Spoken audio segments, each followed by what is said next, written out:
Alright, asante sana mpendo mtazamaji mahali popote ulipo. Hii ni Kisi Hot TV. Kama uko ndani, niambie unawakilisha rekodi gani, kwa njia iliyo gani hapo, unatupata kwa njia iliyo vipi pale.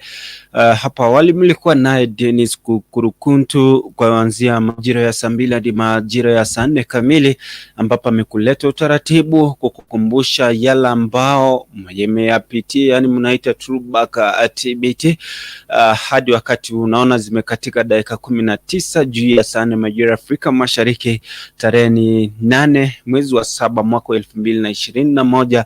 Niite kijana wa nguvu Daniel Keriga Okeno, wakati niite International Boy. Kama unawakilisha rekodi yako, niambie unanipata kwa njia gani, hali yako vipi, na kama umepata hiyo linka jaribu kushare na watu wengine, waambie kwamba njooni hapa tusemezane, tuambiane mambo makubwa. Na wala ambao wanasema kwamba Dan, jamani mimi nataka mchumba, leo ni Thursday. Kama uko ready, uko tayari, hakikisha kwamba umefanya vile kupitia njia ya kuandika hapo comment, alafu ikifika wakati na wapea fursa, unasema kwamba mimi niko naitwa nani fulani, nataka mchumba, na mchumba ambao nataka kwa hivi na hivi na hivi. Itakuwa ni vizuri tena zaidi na bomba tena zaidi ukiwa tayari ama ukiwa ngangari kwa kunielezea yote 9.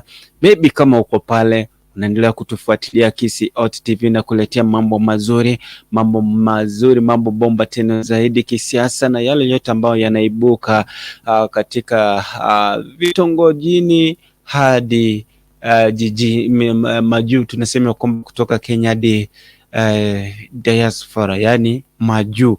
Tunasema kwamba karibu sana kila mtu mwenye ako pale, niambie kwamba unawakilisha kwa njia ya comments, inua mkono juu, niambie kwamba Dani na kupata live being a TBT. Mimi sizungumzie yaliyopita, lakini yale ambao niko nayo, niko na mjadala babu kubwa. Na huu mjadala ambao niko nao babu kubwa, tunazungumza yale ya ndani. Kuna vile kwa njia moja manjia nyingine unaweza kuwa unakwaza mwenzako kwa kumfokea ama kuzungumza maneno ambao ujue msingi, ujue ni jinsi gani unaweza muongelesha, ni jinsi gani unaweza muambia hili na lile linatakana kufanywa hivi na vile. So yote 9 tuko hapa kwa ajili ya kuelimishana, tuambiane ukweli, tujue ni kipi ambacho tunakistahili kufanya. Hatubomoi, hatuharibie mtu. Cha msingi hapa ni kuhakikisha kwamba tumesemezana, tumeelekezana vizuri, tumeambiana ukweli. Nataka kupitia wale ambao wamesema kwamba wako ndani mwa kipindi inaendelea kushika vizuri tena zaidi. Na kama uko ndani, make sure kwamba umesubscribe Kisi Hot TV, na niko na channel yangu. Nami pia ukitaka kunisupport kwa kusubscribe, niko na channel ambayo inaitwa Egekaro TV. Fanya vile pale, subscribe ili tupate na tuzidi kuhakikisha kwamba tumelainisha na tumekuwa connected na kuweka maneno sawa sambamba tena zaidi. Moja kwa moja, yule ambaye alikuwa wa kwanza kunitumia ujumbe wako hapa studioni na kusemea kwamba niko ndani, naona wako pale wengi. Asante sana. Dakika 22 juu ya saa 4 majira Afrika Mashariki. Asante sana. Naona hapa anaitwa Gertrude Nyamari, ndio alikuwa nambari 1 pale kwa njia ya comments. Ruth Bosibori na yaseme kwamba Hagai, mimi siwezi mwambia, najikufia tu kimoyo, sitamwambia, wacha itu ikaa hivyo. Asante sana. Valentine Lifestyles anasema kwamba tuned in. Asante sana. Adeline Kwamboka anasema kwamba niko ndani. Asante sana. Gertrude Nyamari anasema kwamba wairire bia. Darren Kwamboka, mambo Valentine wanasalimiana pale. Richi Oyonka, nimekuona. Wasalimu wa mafans wote, waambie kwamba tuko ndani. Asante sana. Richard, asante sana. Richard Atambo nasema kwamba Dan, tuko hapo, tuko ngangalia. Asante sana. Darren Kwamboka ananiuliza, Dan uko aje? Niko poa kabisa. Umenipotelea jana, siku kuona umenipotelea, but I think ya kwamba mambo yote iko sawa, kila kitu kiko murwa, na tuko hapa kwa ajili yako kuhakikisha kwamba tumelainisha na tumeweka maneno sambamba na bomba tena zaidi. Kisimvua imenyesha, tunasema kwamba ni baraka za Mwenyezi Mungu, na ukumbuke ya kwamba Mkisii kwa kazi anachapa kazi vile ilivyo. Mkisii anachapa kazi jinsi inastahili, na kuhakikisha kwamba kazi yote, kila kitu ambacho tunakifanya kimekuwa mstari wa mbele na kujenga taifa, tujenge uchumi, ili tuhakikishe kwamba yote tumeweka level kabisa. Asante sana. Namuona the one and the only mama in Africa, Mama G, Mama the Mama General. Asante sana G for General. Anasema kwamba my son, I see you. My son, na kucheki. Asante sana mama for mama the mama. Asante sana Jennifer Kerubo. Haidan, how are you? I'm okay, I'm fine. Asante sana Minyaps, na anasema kwamba Haidan, hi too. Asante sana. Mwingine hapa anaitwa Valentine Lifestyles. Uko sure unataka jibu? Asante sana. Mwingine hapa anasema kwamba Becky, hi Dan, miss you sana, niko ndani, but remember my kuzo, she got an accident, pray for her please. Asante sana, pole. Wacha Mungu amponye, na hayo yote ambayo yanakuja akiletwa na Ibilisi, tunasema kwamba hayana uwezo, hayana mamlaka, hayana makao katika mwili wa huyo kuzo wako. Asante sana. Tunasema kwamba kila maroho ya kiume na ya kike ambao yanakuja kinyume cha Mwenyezi Mungu yakamatwe na yachome katika jina la Yesu. Pata uponyaji. Asante sana JK. Nasema kwamba Dan, wewe nimefanya nini? Asante sana JK. JK ni nini jamani Mwenjari? Mwingine hapa anasema kwamba niko ndani kabisa, ndani. Nashukuru Mungu. Anajiita pole sana kwa Watanzania wote.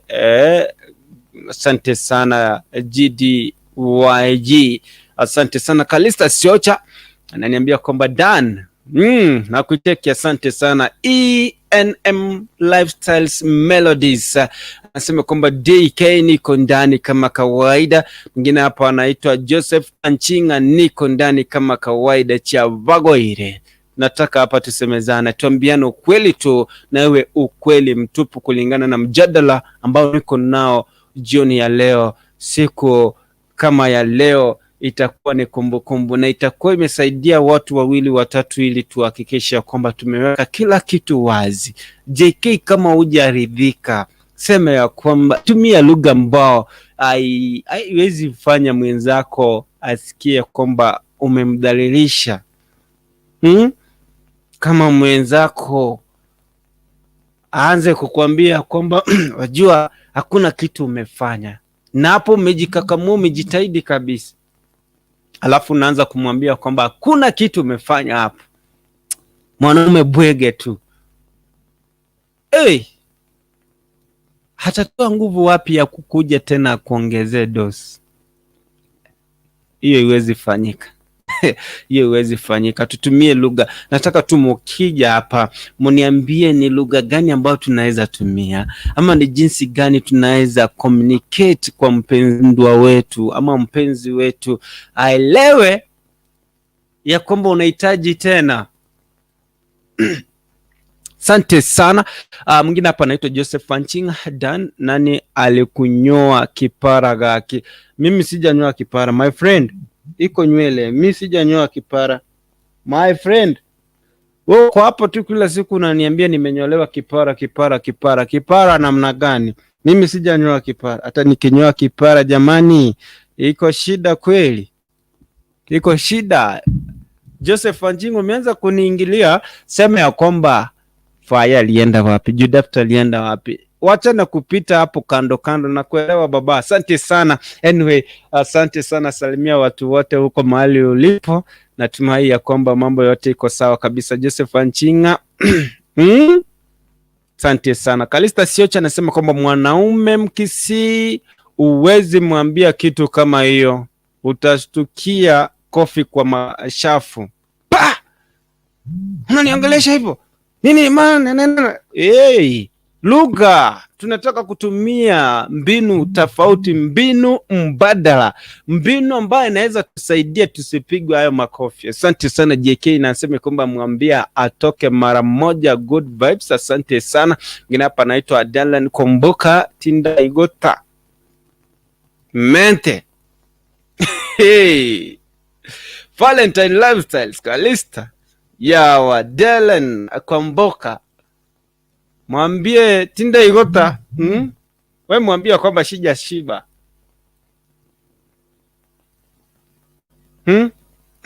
Mwambie kwamba hujashiba. Asante sana Joseph Anchinga. Nasema kwamba Boke alienda wapi? Nilijua tu unauliza Fayo na Boke walienda wapi. Najua tu.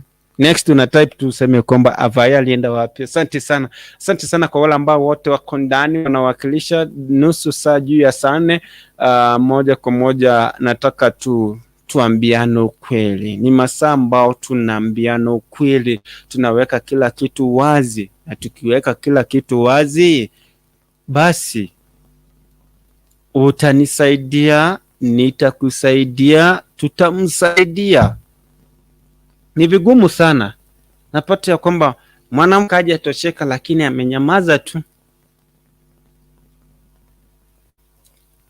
At the same thing, mwanaume hajatosheka lakini ananyamaza, anaumia. Yende kawa mwanaume amemaliza haja yake mapema, mwanamke yuko pale bado wasubiri.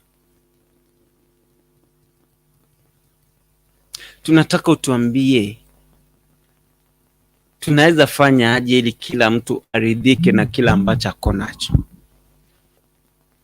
Tutaridhika aje na kila ambacho tuko nacho? Hilo ndio swali langu jioni ya leo. Utamwambia aje mpenzi wangu, jamani umefanya kazi nzuri ndio, lakini sijaridhika. Tutatumia lugha gani kando ya kusema kwamba sijaridhika ama sijatosheka? Tutatumia lugha gani? Tutatumia mbinu gani kumwambia mwenzako ya kwamba sijatosheka, sijaridhika? Tutatumia lugha gani? Tutatumia lugha gani? Ndio maana niko hapa ili tusaidiane.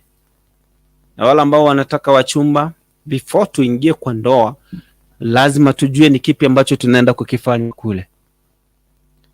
Kabla uingie kwa ndoa, make sure umejua ni nini umeenda kufanya kule.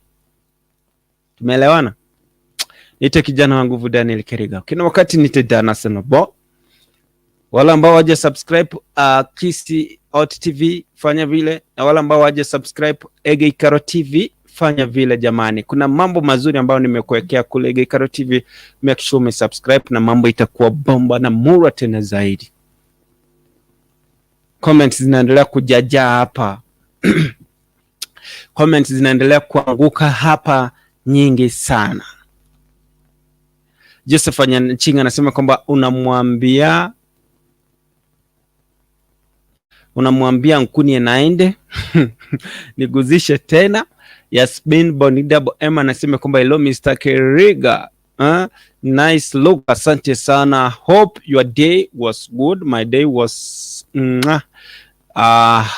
Valentine Lifestyles nasema kwamba unaanza uchokozi tu, atajijazia. Amemaliza tu hivi na tena unaanza uchokozi namna gani jamani?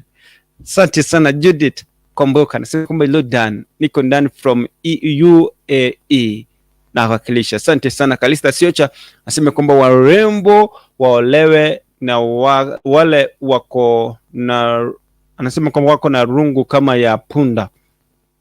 Warembo waolewe na wale wako na rungu kama ya punda. Utajuaje? Utajuaje ako na rungu kama ya punda? Charles Masharia nasema kwamba salimia Bosibori. Kabisa amepata salamu. Jennifer Kerubo yuko pale ameshika hivi. Sijui anafikiria nini. Asante sana. Mwingine hapa anaitwa Kalista Siocha. Nikucheka tu pale. Asante sana. Millicent NY. Nikucheka tu. Joseph Nchinga Nkunie. Jennifer Keruba anasema kwamba mazee, Mama the Mama, Mama Chief General, the only mama in Africa. Asema tuma link ni kuambie my son, wacha kusumbuka. Leta link ni kuambie. Kalista Siocha anasema kwamba it is advisable to test mitambo before you get married, ndio jue inafika kwa mgongo ama ni eviagas. Kalista Siocha ni kama unapenda unasikia umefika hapa. Kalista Siocha. Unataka kusikia na hapa. Utaki kusikia vizuri, unataka tu usikie hapa. Ite mama yo. Okay, Judy Komboka anasema kwamba unamwambia na vitendo, lakini ukikaa na mume, ukikaa na mume wako unamsoma, so unajua vile unamwambia. Mwingine hapa anaitwa Richi. Nasema kwamba Kalista sees Salmika. Valentine Lifestyles. Kalista Siocha, Santi Richi na kuona bro. Okay, vizuri sana. Vizuri sana. Richi. Kalista Siocha, asante sana. Nataka niweke link, tuanze hii maneno bwana haraka. Watu kuna wengine wenye wanataka kupata wachumba. Mimi niliwaambianga nataka mwenye atanioa akipatikana obwate binto. Hiyo ni Kifaransa nimeanza kuongea. Obwate binto anyome. Kwa sababu ni nyome. Kalista Siocha, mimi sina mambo na wewe. Okay, karibu sana wale wote. Share link waambie kwamba tumeanza maneno hapa, tupiga haraka in 2 hours time tutakuwa tumefanya jambo hapa, mambo itakuwa ni bomba tena zaidi. Nishaweka link pale, njoo hapa tuzemezane, tuambiane kweli mambo ya ndani tunastahili kufanya nini. Wewe hapana iko kaa tu unakaa tu hapo na ujui kitu unafanya. Hebu kuja tufanye nini hapa, tufanye nini, tusaidiane haraka. Sikakaa tu hapo alafu unapata kwamba kwa ndo unateseka, unasema wako cha tu ni kuvumilia. Ukiambia mtu ya kwamba unateseka, kuna iko shida pale, unaambia kwamba ndoa ni kuvumiliana. Utavumiliana mpaka lini? Na viagasu vimejaa. Viagasu vimejaa. Unapata ya kwamba mwanamke yuko katika ndoa ndio, lakini shida ako na backup. Mwanamke yuko kwa ndoa ndio, anampenda mume wake ndio, lakini shida ako na backup. Nasikia wengine wanakuambia kwamba mimi kabla sijaguzwa sitalala, sitafunika macho kabla sijaguzwa. Ni kila siku poko wanaume wamekuja wamesema kwamba mwatonyali. We are tired na hiyo kitu. Mazetu peleka pole. Kwani kwa nini? Wanataka kila siku lazima nilale, unipe dosi ndio nilale. Ni kama mtu mwenye anakula ndiye alale. Wacha tujue tunataka kufanya nini katika ndoa. Tumalize hiyo shida mapema. Usijisema ya kwamba Dani hakukuwa hapa kuambia ukweli. Asante sana, tusemezane. Tusemezane, tuambiane ukweli. Feni Kagesare nasema kwamba ile Dan. Asante sana, nasema kwamba habari zenu Valentine, Kalista, JK Kerubo, amjambo. Valentine Lifestyle anasema kwamba hata mimi siwezi lala kabla sija pewa tu. Asante sana. Naona Mama G for General, naona Ekia baba wako hapa, njoni hapa, weka picha tusemezane, weka bwana niwaone, tusemezane hapa haraka. Tusemezane haraka, weka picha tusemezane. Mama the Mama, Mama the Mama. Yes, my son. How are you? the mama. Yes. Hello. Sasa sitaki kusema mengi. Fursa ni yako, umeshinda vipi? Niko salama sana. I thank God. Niko poa kabisa. So nimekimbia mbio nijishikilie nafasi. Today I'm happy that I'm the first one. I'm the first one to changia this topic. Yes. And I want to tell every woman who wants to get married one thing.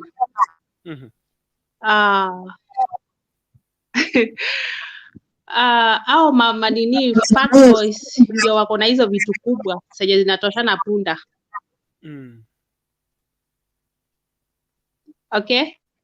Kuna vitu kubwa huko nje. But this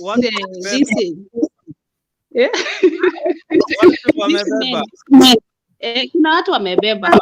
But nataka huyo mwanamke atuulize hiyo kitu yenye imetoshana sijui nini ndio utaishi nayo for your entire life. Sijui. Mwanamke yani fikiria utazaa. Bado hiyo kitu itaendelea kukugonga kila siku vile wanasema eti unataka kila siku. Itaendelea kukugonga, itakuharibu mgongo, itafanya everything. Alafu au wanaume au wanawake wenye wanasema lazima mwanaume ndio uolewe na yeye. So unaweza testi mwanaume upate akona kubwa na akupendi because akona kubwa utarasimisha kuoe, si ndio? You will suffer. You will suffer for your entire. Unataka kitu kubwa ama unataka nini?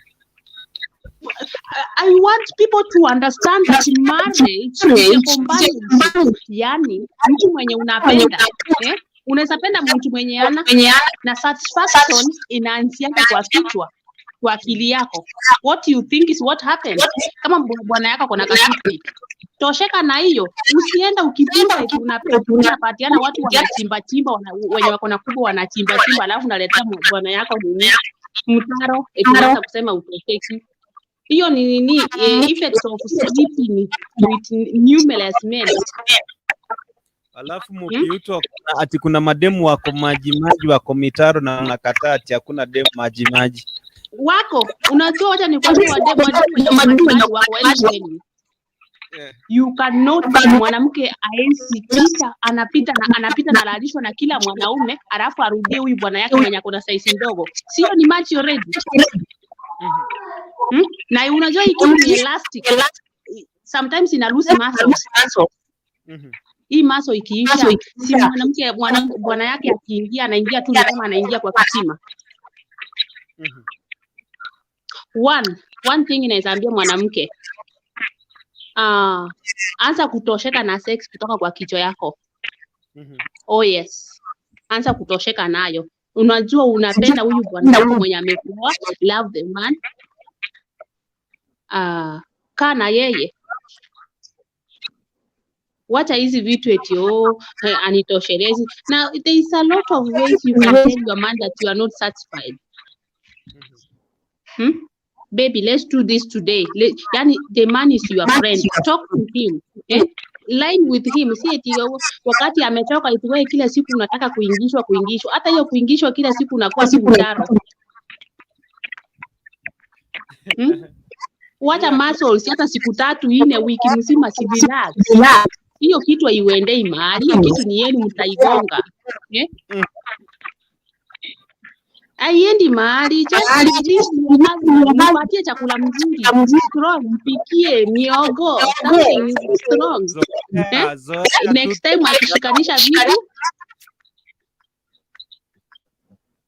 time akishikisha vitu, unasikia tu mzuri, hata hiyo grip inamshika.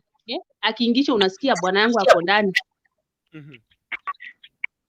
So wanawake waache kupita kupatiana mzigo.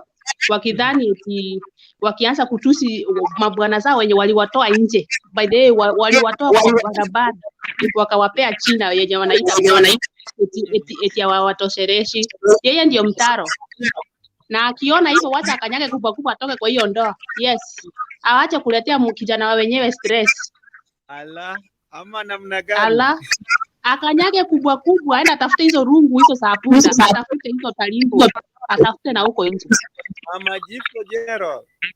Yes, let me tell you. Kuna mwanamke huko nje atapata huyo bwana yake amuimpress. Unaona? Wakae na yeye na waishi vizuri. Huyo mwenye anataka talimbo akanyage msito akienda. Atafute talimbo yake, aache kijana wa wenyewe asimletee ugonjwa. Sababu wanaume wenye wako na talimbo kupata ugonjwa ni rahisi. Ati hakuna mama the mama. Yeah, anasema kwamba point of correction, nothing is water, my dear. Let me tell you. Kila mtu kwa hii dunia ameumbwa kivyake. Hakuna kitu kama point of correction. Mwanamke akienda akipatiano ovyo kila mwanaume anagonga, the minute atarudi kwa nyumba kwa bwana ama the minute ataolewa, bado hata fili yule mwanaume atataka ile talimbo yenye inafika huko mwisho, na amepata mwenye anafika huko katikati.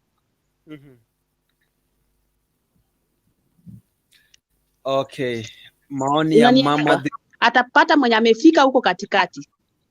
So mwanamke hata kama umepoteza your virginity, first virginity, embrace your second virginity until your man gets you in safe hands. Wacha kupatiana ero kila mtu ukimuona unacheka, unapatiana. You are losing yourself. Can I comment? Wewe ndio unaumia. Dan, hebu niongee kidogo. So hii ya kusema eti hakuna mwanamke eti mwanaume lazima eti mwanaume ajue kuchimba, hapana. Kuna visima zingine asichimbiki. Watu wa stick na one man. Yes, so stick na one man. I have a question. Mama G. Never. Dan, namuuliza Mama G. Kuita wana wengine kima please tafadhali. Never post other ladies like that. Hapa. Gesare. Hey. Dan, nataka kuuliza swali kwa mwenye ametoka. Hata ingia hapo specific aseme, kwa sababu is trying to make those two words in one thing. Anasema mtu akitoka huko anakuwa majimaji, na kwingine anasema akitoka huko kama alikuwa amepata ile levu inamtoshelesha kwa nyumba, kama ni fupi haimtoshereshi. That's what I said. Hakuna kitu iko na maji. Let her be specific, because there are some people out there want to know anasema nini, akimaanisha ati maji. Kwani akiingia ni mtu anaenda kuogelea ama nini? Hebu aongee, afafanue kwa kinagaubaga, kila mtu aelewe before tuanze ku comment. JK. Yes, IJK. And then lugha gani unatumia ukimwambia babe, jamani hii kitu bado haijatosha, ongeza mimi niko na yangu. I'm just waiting nisikie wanasema nini, ndio nimeingilia hiyo anasema maji. Unajua Dani, ukiongea mtu aje aingie ndani aongee na achitetee, mbona amesema hivyo? Na unajua maji ni kama unaingia kwa mtu kuogelea. So be specific on that part. I am back. So uliza swali. Nilikuwa nauliza, unasema ati mwanamke akienda nje maybe yes, akifanya mambo hayo na watu wengine, akirudi huko kama ni bwanaka akiingia hapo ni maji.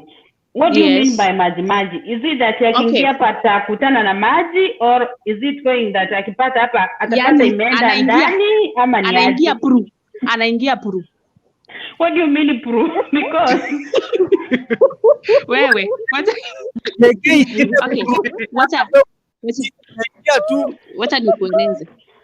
wacha nikueleze. Yes. Wakati umeolewa, bwana yako kuna mahali anafikishanga, ama kuna ile size yake. Unajua kila mtu, kuna wengine wako na nono, kuna wengine wako na konde refu, kuna wengine wako na nono fupi, kuna wengine wako na tofauti. Okay. Oh my goodness. Mnanipata? Nakusikia. Hello, mnanipata? Say yes or no. Yes, we do. Mimi ndio siwapati. So sijui kama venye mtanifanya nitoke ama niingie. Kuna watu wananipigia simu hapa.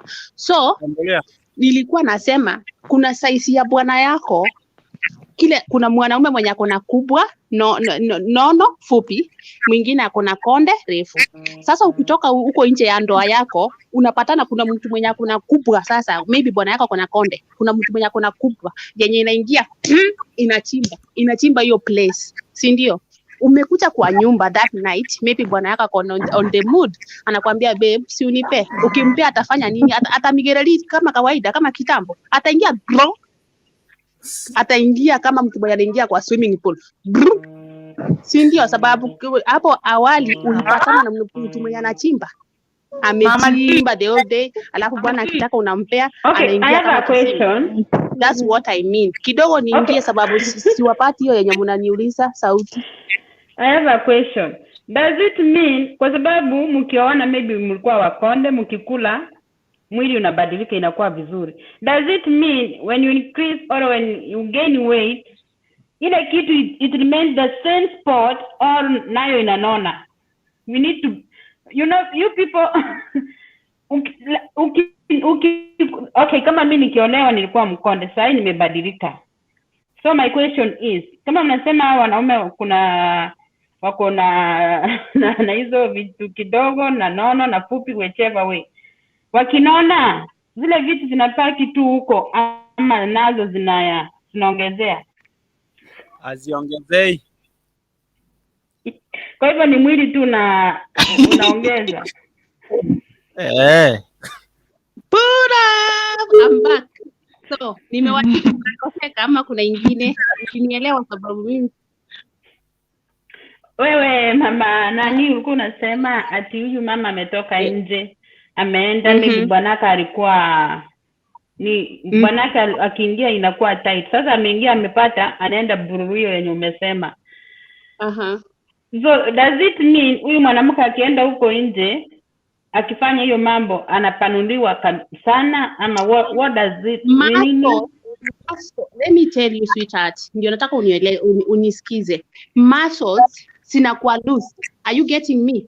Muscles za huyu bwana yake wamezoeana. Sasa akienda huku nje apate hiyo tingatinga, hiyo talimbo ya punda, hiyo talimbo ya sijui ni ya nini hiyo, ikiingia, unajua tena wanaume hapa nje ukipelekea mwanaume huku nje anachimba na nenda mwamu yonsi akole masasa au manye dame tena kitu yake. Okay, let me tell you something here. In this situation here, it depends with the woman. Mwanamke atacheza ngoma nje na vizuri sana arudi. Akirudi kwa bwanake, there is a way those muscles you are talking about, they can hold that thing very well. Unless huyu mwanamke amechoka na huyu mwanaume ataachilia hizo muscles zisirelax. Akiingia anaingia hiyo pururu. But a nice woman, a smart one, she knows how to hold that thing. I'm telling you this. Okay, maybe you got a boy out there, the one who doesn't know how to work on that stuff. Kuna wanaume mafisi huko nje, ukimpea kwanza hiyo ya kuiba anagonganisha because anataka kukufanya urudi huko tena. Niambie sasa, hapana, nothing like that. Wanawake smart. That's what I'm nasema. Huyu mwanamke akienda nje atacheza hiyo ngoma. There are some people who do that. Maybe uko na dawa ya kuweka kwa hiyo esikepete. Maybe uko na dawa ya kuweka kwa hiyo esikepete, itarudisha back, but hiyo muscles imechoka. No. Let me go try this. Kama uko na mtu umecheza na yeye huko nje, ucheze vizuri. Ukirudi kwa bwanako, because we have said the muscles work better or they work best. Huyu mwanaume akiingia uko monyunta like a peremende, chimboto like unaona venye unanyonyonya hiyo sweet. That's the way you wanna hold that thing. So smart women, they go and come back. Some of them they can tell you the experience. So haimanisha kienda nje huwezi fanya hivyo. They can do it. Let me tell you, this thing, it's like someone who has given birth. By the way, we had this conversation last time with the doctor here, and we came into a conclusion that every time a woman gives birth, those muscles becomes somehow weak. Are you getting me? So that's why we say that men should appreciate their wives. But this situation is when you just go out there for satisfaction, because you say that your husband is not satisfying you sexually. So the question is, these muscles, now you have your fuckboy out there, the guy is doing it perfectly. Now, will you come home with that mood that you love your husband? If you love your husband, why are you cheating on him with this man? Why? Okay, let me tell you. Mimi si watetei, kuna wana na si vizuri kufanya hivyo. Lakini hata kama unasema, does it mean every woman out there amepata mtoto, maso zake ziko open, like ziko relax? Kuna wanawake wamepata watoto na wamejiweka vizuri, na ukiwakuta they give best than even the ladies wenye hawajaolewa. So in this situation it depends when umepata na unamwori the way you hold that man, it's the way. Yes. Valentine anauliza kwani kwa hivyo umewaambia kwamba wamunye huko nje kabisa kieleweke? No, simaanishi, unajua ni nani ameleta hiyo point ati akienda huko nje akirudi kwa bwanake anaingia kama ana swim, you know? Ndio nilikuwa nasema wanawake kuna wenye wanaenda nje, na nakuambia ukweli, wakirudi mwanaume, yani tuseme ni 1% ya mwanaume atazalia resiu bibi yangu alikuwa nje. Lakini mwanamke smart hata hold hiyo kitu mpaka ile mahali alikuwa na hold wakifanyanga hiyo kazi. There's no way this man anaenda ku prove that alikuwa nje. So our muscles work best. Na kuna hizi vitu wanaita giggle balls. If you use them, your muscles will be strong, madam. So there's no way you can tell ati ukienda hivyo na hivyo. Kuna njia mingi. Yes. Wakati ulioleka ulikuwa mkonde. Nilikuwa mkonde ya. Hizo umenona. Mpaka huko kulinona.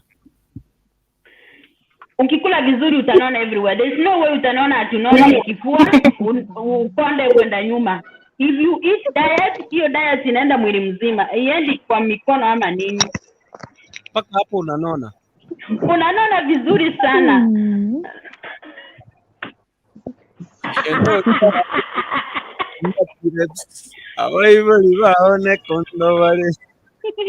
Dan, unajua sisi mkiongea lazima tuongee ukweli, na kuna technology imeingia. Hiyo mambo ya muscles, kuna vitu zenye wanaita giggle balls. Hizo giggle balls, women they use it. Those things they make the muscles strong, like as ya nchiriko chitigerera iko, they make those muscles to come closer, good and nice. So JK, mtu akienda nje anarudi anakaa haha. Yes. Najua hapo uko smart kucheza hiyo nje. Sasa nataka turudi hapo. Sichezi. I'm just telling them. Hapo umetuambia ngoja tu twende tu taratibu jamani. Taratibu. Haraka. Tuko hapa sisi watu wazima wana ngobara ile. Hiyo tubegete mare. Anyway. JK. Yes. Wajua si kila siku mume wako anakutoshelesha. Hipo unapata kwamba mmechoka, na wewe kuna hiyo siku unapata kwamba mioto imeshika kushika. Unamwambia aje akuongezee ili ukatosheke? Dan, ikifika hiyo wakati utajua wakati mtu amechoka. Kuna wengine ni pretenders. Si ati ni kuchoka, ni ile wanajiweka tu hapo like anaona kwani yeye atachoka kila siku. Once for a while utaweza understand mtu amechoka. Lakini kama hapo unajua kazi ni wa kutojua kazi. Na kama umekaa na bibi yako anakuelewa vizuri, kama utachoka unaendanga hiyo kazi vizuri sana. So a woman can understand you very well. Lakini kama wewe ni kuchoka kila wakati, nisikudanganye, utakuwa ni na body gotari ukunya goteboro sete, you are like that. Lakini kama unafanyaga kazi yako ukiamua like unafanya na uko na ile nguvu hujachoka, your wife can understand that. Hata mimi nitaelewa niseme kweli leo mume wangu amechoka, hata kama hakunifikisha penye ananifikisha. Obvious kama hajachoka ananifikisha huko penye nataka. So that's you understand yourself. Lakini moyo kwenye kuweka igati anasema amechoka, huyo amwachilie tu, hata ukimfanyia anything atasema amechoka. Hao wanawake ambao wako na nyoto kuzidi nao utasema nini jamani? JK. Kama kuna wako hivyo, acha make sure mzee unajua kuna chakula zingine zinapea wanaume nguvu. Kama mwanamke akiwa hivyo, acha pia mzee chakula kula, akifika hiyo kazi tayari kuigua rasili.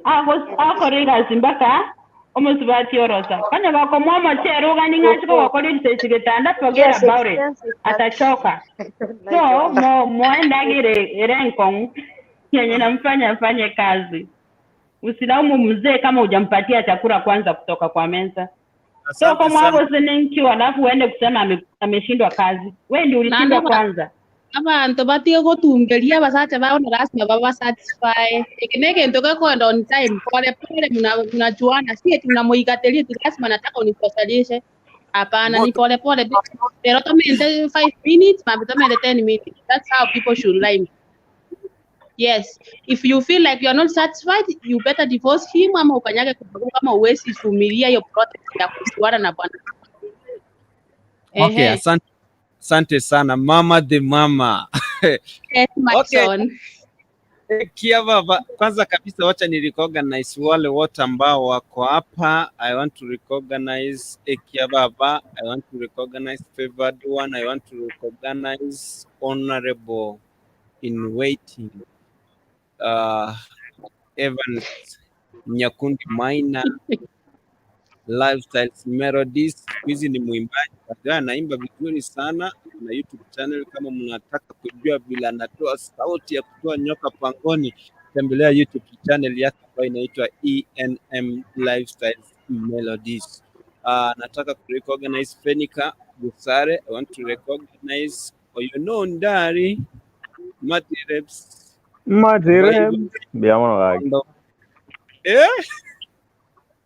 Asante sana. I want to recognize body wale wote ambao mko hapa na team comments. I love you all. Asante sana Judapta, Richi, Janice Kombok, Chama, J Kings Right, Valentine, wote na kina Biki wako pale team comments. Ruto boss body fanya kazi nzuri. Nataka nikuja hapa kwa Kia baba kuhusiana na mjadala wetu wa siku. Ondari cheza tu kidogo tunakufikia. Sawa, ina shida. Nakusikiza. Kia baba. Ya mwingine nafasi Dan, takuja baadaye. Safi kabisa. Kia baba Dan, ngira unde doro kuna audio zinakuwa muted na ngoro kira si screen hapo. Wana nalioko mayango ngota yetu kukwana ngota yetu kukwana. Kuna wengine wanachapa wera pale, inabidi waweke wa mute ili mbele na masahani. But wacha nirudi huku, naona fighter wewe utaongea, wewe wacha hawa wengine hawa wakegolivane barakwana kidogo umekwana uno monto monene ogira onyamanganayo. Asante sana. Wacha nirudi hapa naangalia nani yule. Afrika network yako iko sawa kweli? Gesale. Okay. Nataka kukuja hapa ikiwa tunisikie ni nani huyu? Ni nani? Favored. Yes. Yo.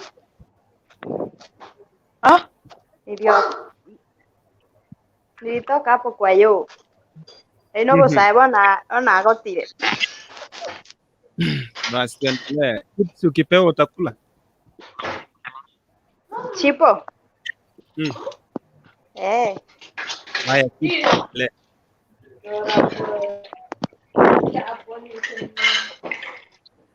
Hapo unajua eko bwati na kio musata kera akoire te nyumba na kia gochagete. toratige Faransa kekerege ntoke kibwatite mpaka wa mata palia se pakorokanga bongo. Okay. Unajua ile style yenye unaanza nayo the first tukikutana na wewe mara ya kwanza, make sure uime ama upunguze kidogo. Si nikutane na wewe siku ya kwanza uniendeshe kama lori ya miraa, unizoeshe hiyo mbio. Alafu anza kubadilisha. Unabadilisha ya nini hapo, naanza kukushuku. Alafu hapo penye mnasema kutosheka, mimi nakwambia hii masaa ndio tunafaa kuongea, hii masaa ya watu wakubwa. Mbona umechoka hivyo, na hii ndio masaa tunafaa kuongea. Alafu siwezi, kama tunatumia stima siwezi zima. Nitakaa tu hapo penye. Yani Faransa tunasema kwamba wale ga kwa tokoletia maiso iga tulikoraro musati onde ga no setata tati mukimambia gende gazi ayi ko tokoletia mulireti ko korangocha ha neki zunyo kunya komo. Hapana, akianza kulala na mwambie sasa wewe unalala mapema aje, ndio masaa tunafaa kuongea.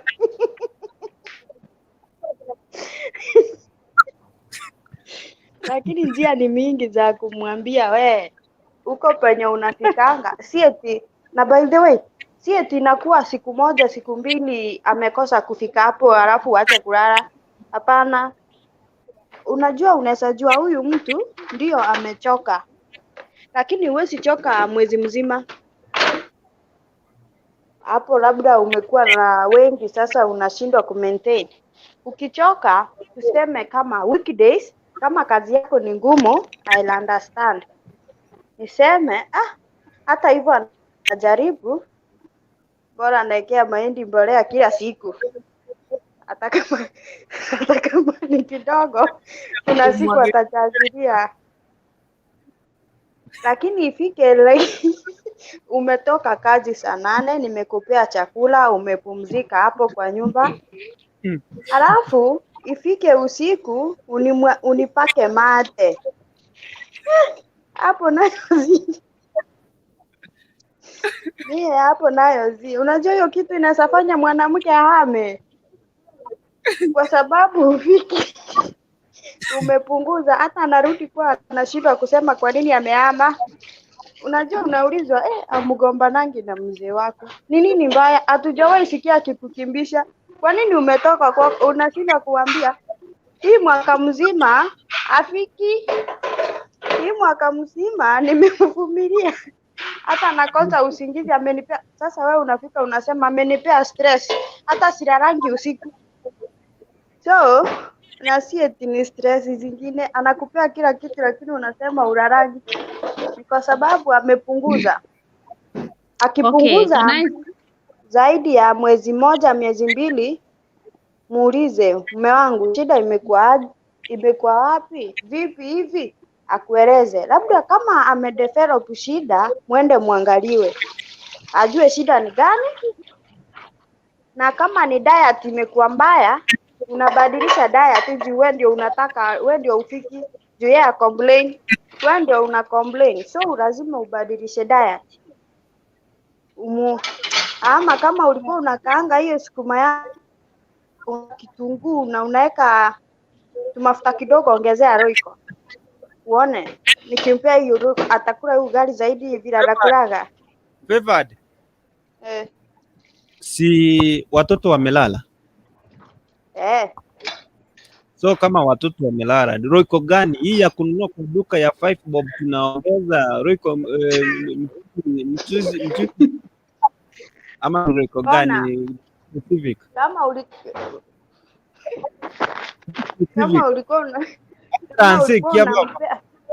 Kama ulikuwa unampea kifo ya mende, jaribu kubadilisha.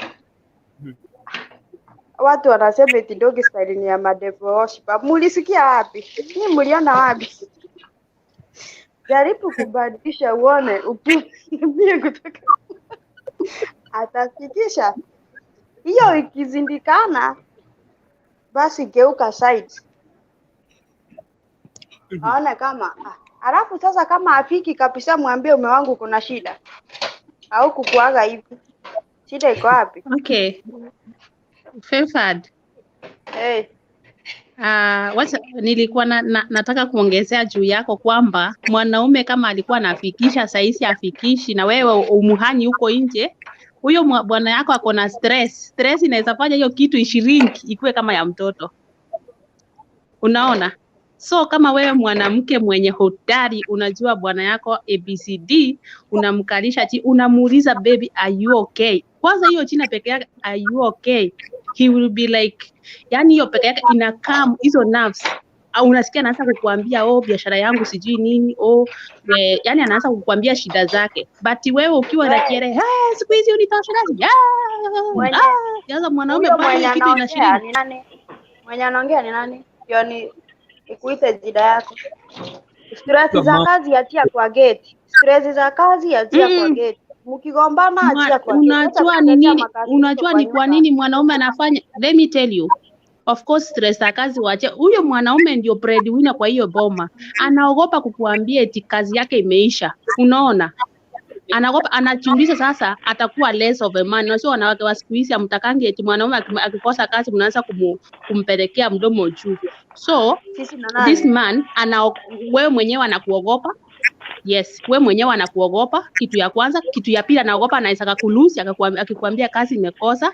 Unaona? Ndio maana nakwambia line with your man. Bwana yako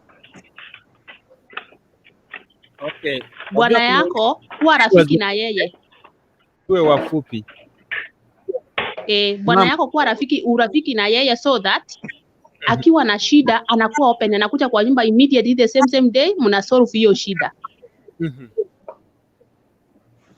Ndio anza kufikisha mahali unafikisha. Unajua ukimsaidia kusolve hiyo shida atafikisha mahali unafikisha, sababu anajua bibi yangu anajua ananisupport. Okay. Yes.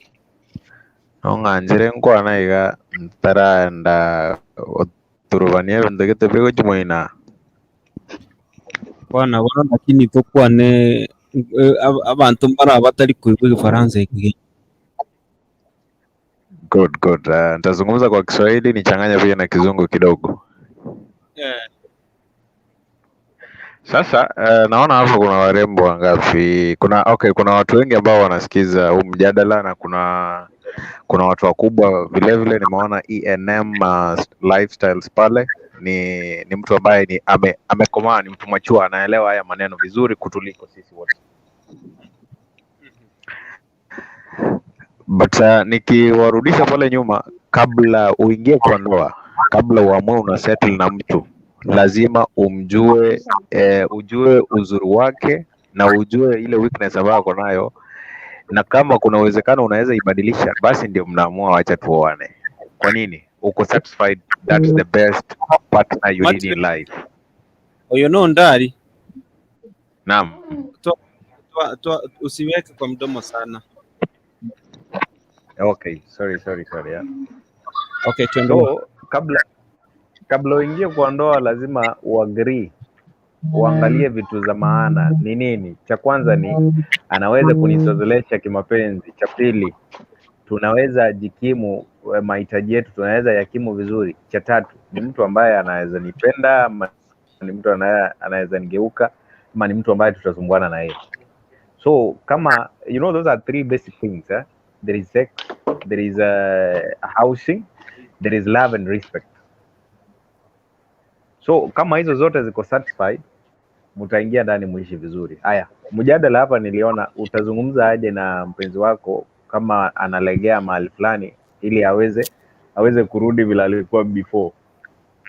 Wacha tutengeneze nyumba zetu zikuwe kama let it be the heaven, let it be the Valentine yenye huwa tunatamani kila siku.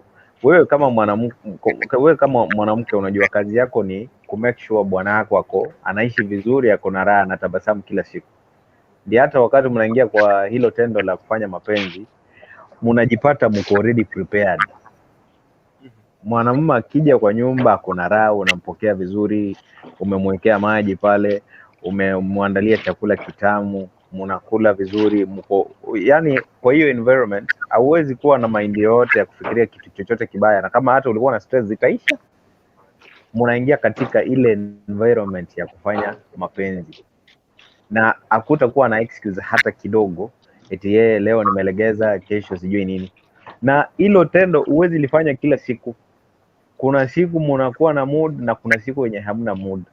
So basically sisi kama wanajamii, wacha tujue kwamba mapenzi ni kitu ambacho kinafaa kupatiwa heshima yake.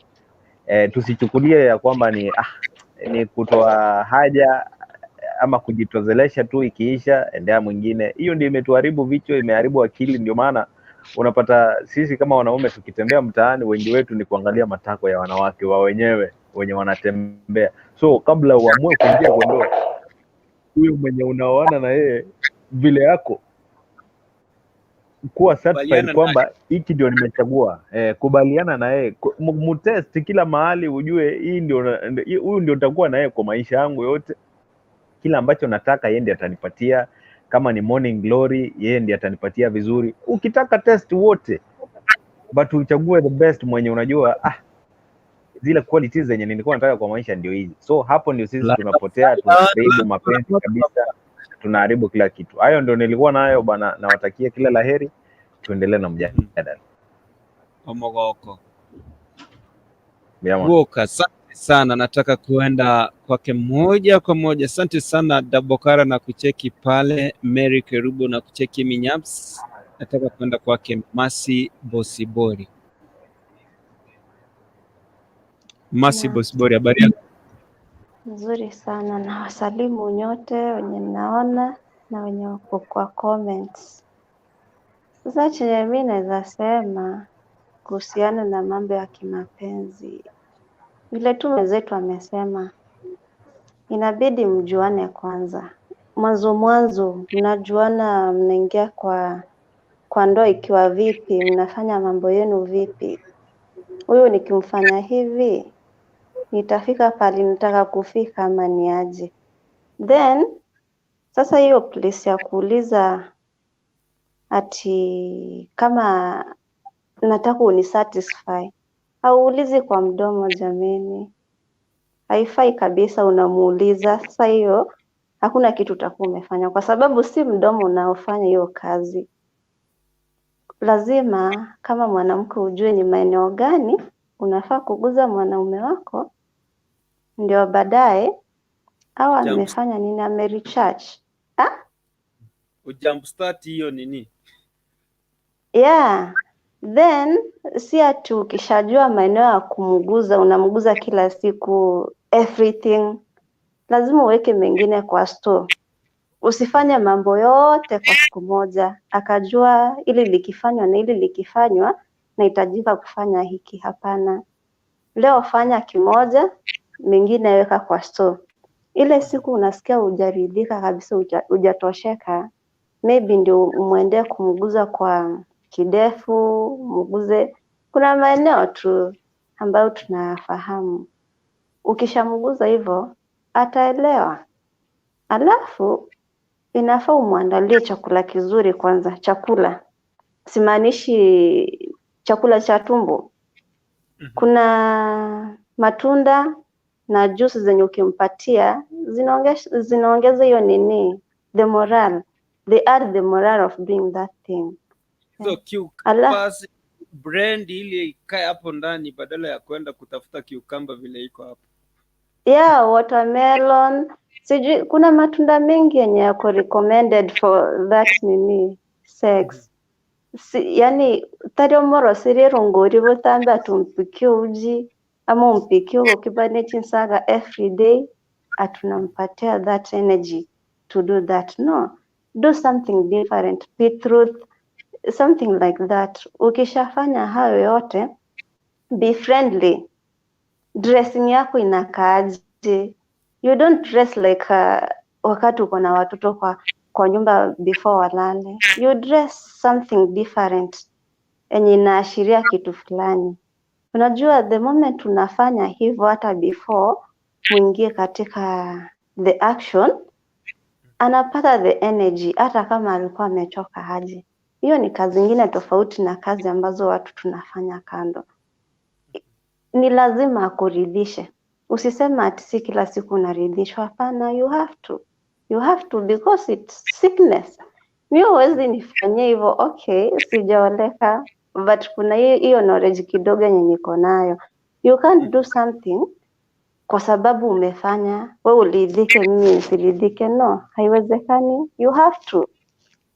Lazima mimi niridhike. Kwani mbona tuko wawili? Where are you going to kama sitaridhika? Na unataka niende wapi?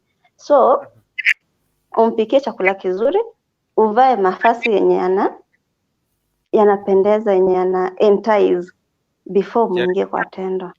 Ingiza kidogo. Alafu hata kama una you have to, yani create, tengeneza.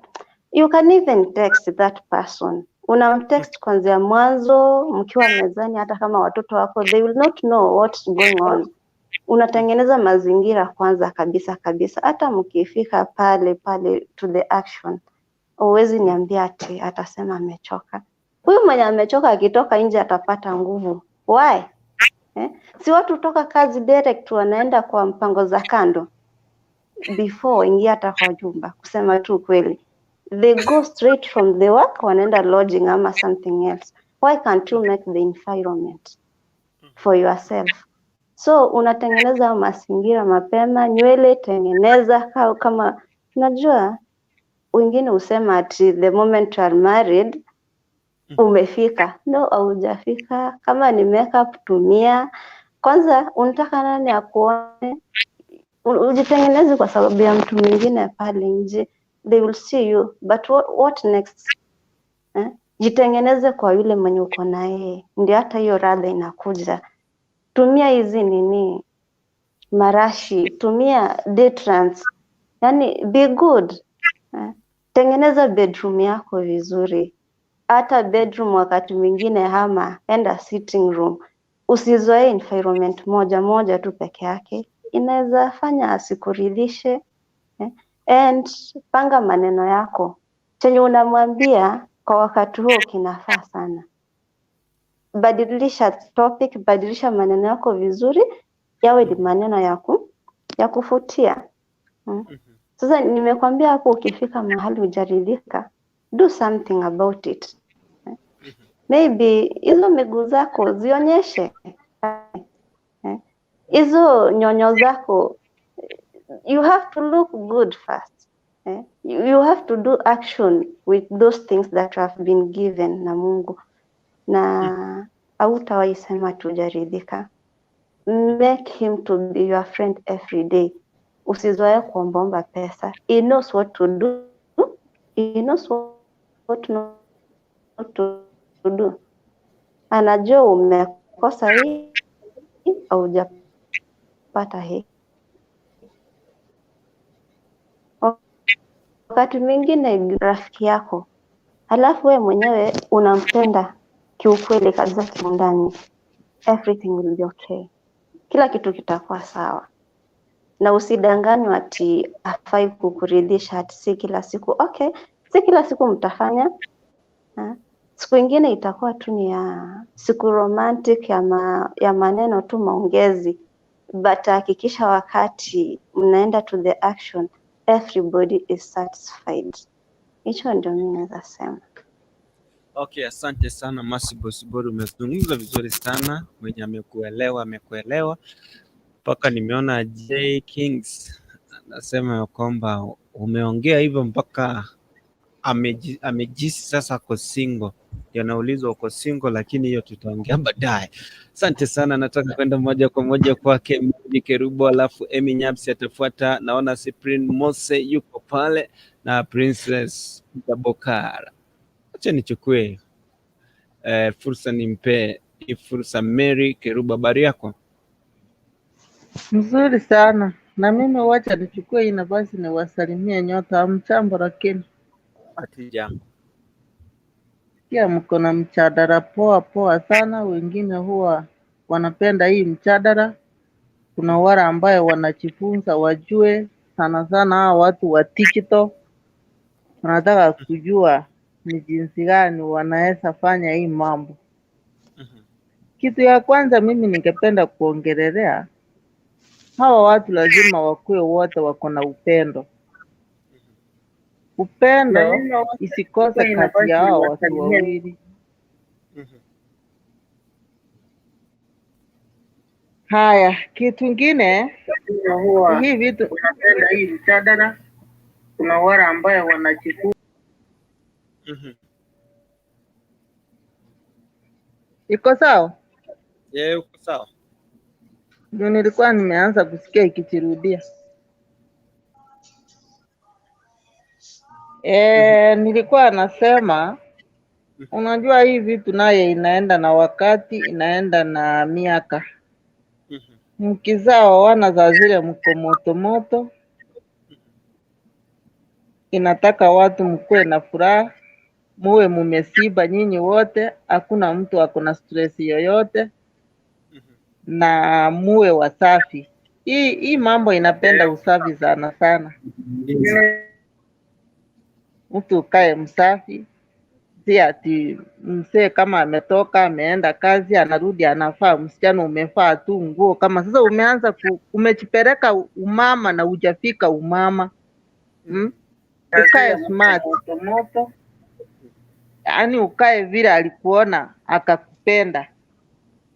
Ndio hiyo maneno inaenda ikiendelea. Vile mnaendelea kusonga songa, Mungu akuja akawabariki sasa na watoto. Bado kama mna maintain upendo. Hivi vitu sana sana ni upendo. Haitaki stress. Ama mzee ndio huyu sasa jumepata watoto, kazi yote umeruhusia huyo mama. Mkang'ang'ana na mang'ombe huko, watoto huku, kila kitu. Ikifika jioni hata ni kama ukienda kukamua ng'ombe itarusa mguu. Na hizo vitu haistaki hivyo. Sinataka kila mmoja, yani mnapeana wakati mzuri, wakati mwema. Unajua tu ni wewe na yeye anajua tu ni wewe, yani maneno matamu. Sitani kama hiyo kitu unaweza sema ati leo hatupeani, tunapeana siku nyingine. No. Kama watu mko na upendo na mnakuwa mnasiba, hiyo vitu za zingine unaifanya hata utarajii kuifanya, lakini unapata imekuja yenyewe. Kulingana vile mko kwa hiyo nyumba. Sasa mimi ile kitu unasema kwa hiyo mambo inatakanga upendo na watu wakule wasibe. Haitaki makasiriko. Mary. Yes. Uenda ikawa mume wako haja kutoshelesha. Unamwambia aje?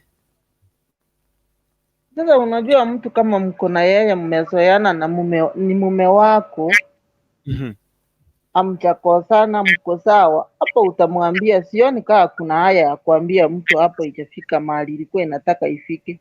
Na unajua wamama huwa tunasoma hawa watu. Unamjua wakati ako na mudi mzuri na wakati hana mudi. So huwezi jua mtu kama maybe unajua hizi kazi nazo kuna mtu anaweza toka kazini akiwa ako na stress. Sasa wewe kama bibi yake na mtu mmekaa na yeye kwa nyumba, mko na upenda, mkozani, hamuna nini yoyote, lazima ujue. Na ukizaa jua lazima, yani kuna maneno matamu yale ya kumtia moyo, umpembeleze vizuri. Huyu mtu atafika tu, atakuwa vile atakuwa, lakini si ati unamsautia nini hujafika, hapana. Na unajua watu vile wanaendaniza walikuwa vijana, miaka inasonga songa, usitarajie ile kitu ilikuwa ya kwanza itaendelea hadi mwisho. Juu nyinyi wote mnaenda mkizongezana. Unless maybe huyu mmoja wenu akwe ameenda nje kidogo, amesiba kutoka nje. Sasa unajua kama amesiba kutoka nje na hataki ujue, anaweza fanya hivyo. Na sasa ukiwa mama mwerefu, hata kama umejua kuna mahali anataka kuteresa kamba, ni jukumu lako ulegeze hiyo kamba irudi vile ilikuwa. na utairudisha na maneno matamu, sio makelele. Okay, asante sana. Hii kitu haitaki makelele na makasiriko. Haitaki hiyo. Kama hata mmefika kwa bedroom unaanza kumwambia unajua kulikuwa kitu fulani uchafanya nini, ile kitu imeishia hapo. Unangoja wakati ameanza kazi unamwambia ngoja nani? Pesa ya nywele ukakataa kunipea. Sasa unang'ang'ana kwenda wapi? Hiyo sasa kitu imerudi imekuwa ya mtoto. Utaingoja uingoje sana. Kwa hiyo vitu zote malisia huko sitting room. Ngoja baba nani? Usitaka kutununulia nyama siku ya leo.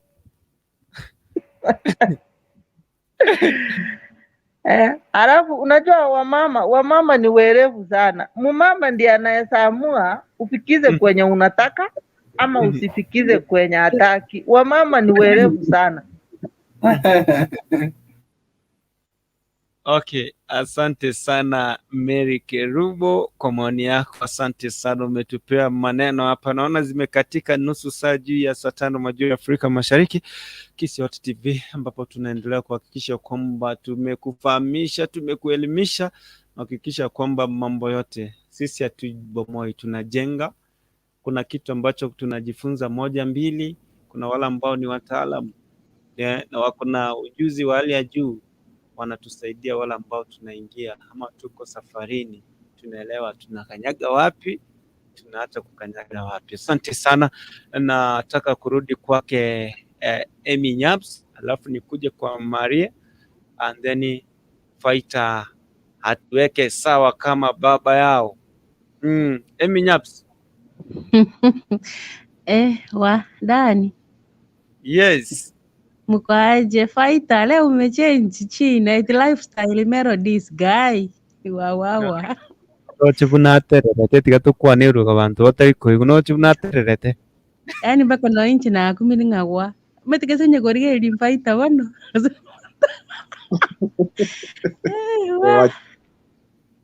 Wacha sasa. Okay. Ya tora tigera wa Dani bwana. Dani, unajua leo mimi nataka kutake notes. Hiyo shida niko nayo. Na ulisema ya kwamba ukitoka Uarabuni unaenda kuvunja kijana wa mtu. Naenda kuvunja mtu mgongo. So hiyo shida ndio niko nayo. Nataka Fighter akuja hapa anielezee vizuri. Chustaki aende kunipatia nini raundi moja, hata si raundi moja. Naona time yenye unaanza kujipulipia tu hivi. Ashamaliza. Yaani ashamaliza. Unataka kupakwa macho, unataka upewe yogurt, vanilla ama strawberry ambao ni full dose. Yaani sitaki nipakwe macho. Unasema kwamba bakisha ya kesho. Hiyo mambo nimeivumilia sana. So nataka hiyo experience ikuje. Dani, wacha kucheka, wacha tusaidiwe jameni. Sawa, saidiwa. Dr. Ringting atakuja. Unaona hii yuko tayari. Dr. Ringting ataweka maneno na kila kitu ile sawa. Nataka kwenda kwake Maria ili kitu maoni yake, sijui network yake inaanza kusumbua kidogo. Cyprian, naona network yake inasumbua. Ikia baba, mbona umeenda na wewe? We bro. Yes, habari yako? Yes. Habari yako shinda? Fresh sana. Inarego sawa ngo aneru gaito. Bwana. Okay, Amy Nyaps yangoki sana nzeki mpaka muti chani ngeo pengaki. Rice pelnense simuse. Gaki rice pelnense mnabaone nyare tiko montaji kunga kama tani na mwakuru tachomba karibu. Anyway, wakebekira lakini tiangwa ne bintu bibere. Umanyete ngakiboni ga ya chenchiri. Bali town ya Nairobi kero kogenda gusii okonyoranga enchera abantu bakwebogori gusii gari na Nairobi aere tofauti sana. So environment pia angochangiere sana ase bali bagotwara riiso ria gatatu korora ng'aki amang'anare. So egento kende gia kabere ase bali bara ase enyomo bono barabu nogopambana na hali eno kiagera bono tobwati option 2. Option no wanje egento kiago otake tokoramnete keire oinero omonto ogo. So amang'ana moods ose ki oinero omonto ogo, lakini siku hizi amang'ana abere tofauti. Omonto nabo tokonyomire lakini onye tori konyora gokora gasi buya kwanyora omokonyisi kogari. Because abanto mbabwate amakong'weka mnayo abange kwanza abaisike muna batererete igo konyora bono baganeti mono kwanyora omogaka bono ere tamanyetie ere abugete ng'ana abana akonyora boka nande nabere igo bono osibati abatererire barageire buna barege ekene pi tiga ngotebi ekene pi ogochi gochiesa nabu ng'a 1 2 kwarara 1 2 1 1 0 lazima onyore omonto okomokonya naende omonto oria okomotogia omotebia baba mbuyoro otererete abaisi bechi ayayaya amabera sawa. Aya. Okay. Huyu alikuwa anaongea Kifaransa kidogo, amesema kwamba hawa warembo hawa wako na sura kama kina Emi Nyapsi hapa, kina Ikiava wako na sura nzuri. Siku hizi mazee wa siku hizi wanataka kila wakati watosheki jamani, watavunja vijana wengine migongo hapa, tushangae. Asante sana. Naona mambo iko pa bomba tena zaidi. Kaya ayadani kaya bamurabale arabakara banalire konyonga na cyabarame kwizinto kabwata bamuri Igo bakagenda bayikaransa babeka kisimi bakora mbata dikorora mwise kubusi bwabo.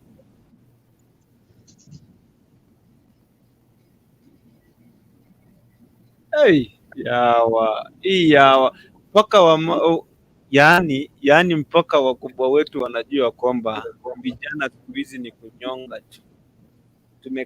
Tumeadapt ile tabia ya wababa wakataa, lakini tu mtunuie radhi, tukirudi Kisii tutabadilika.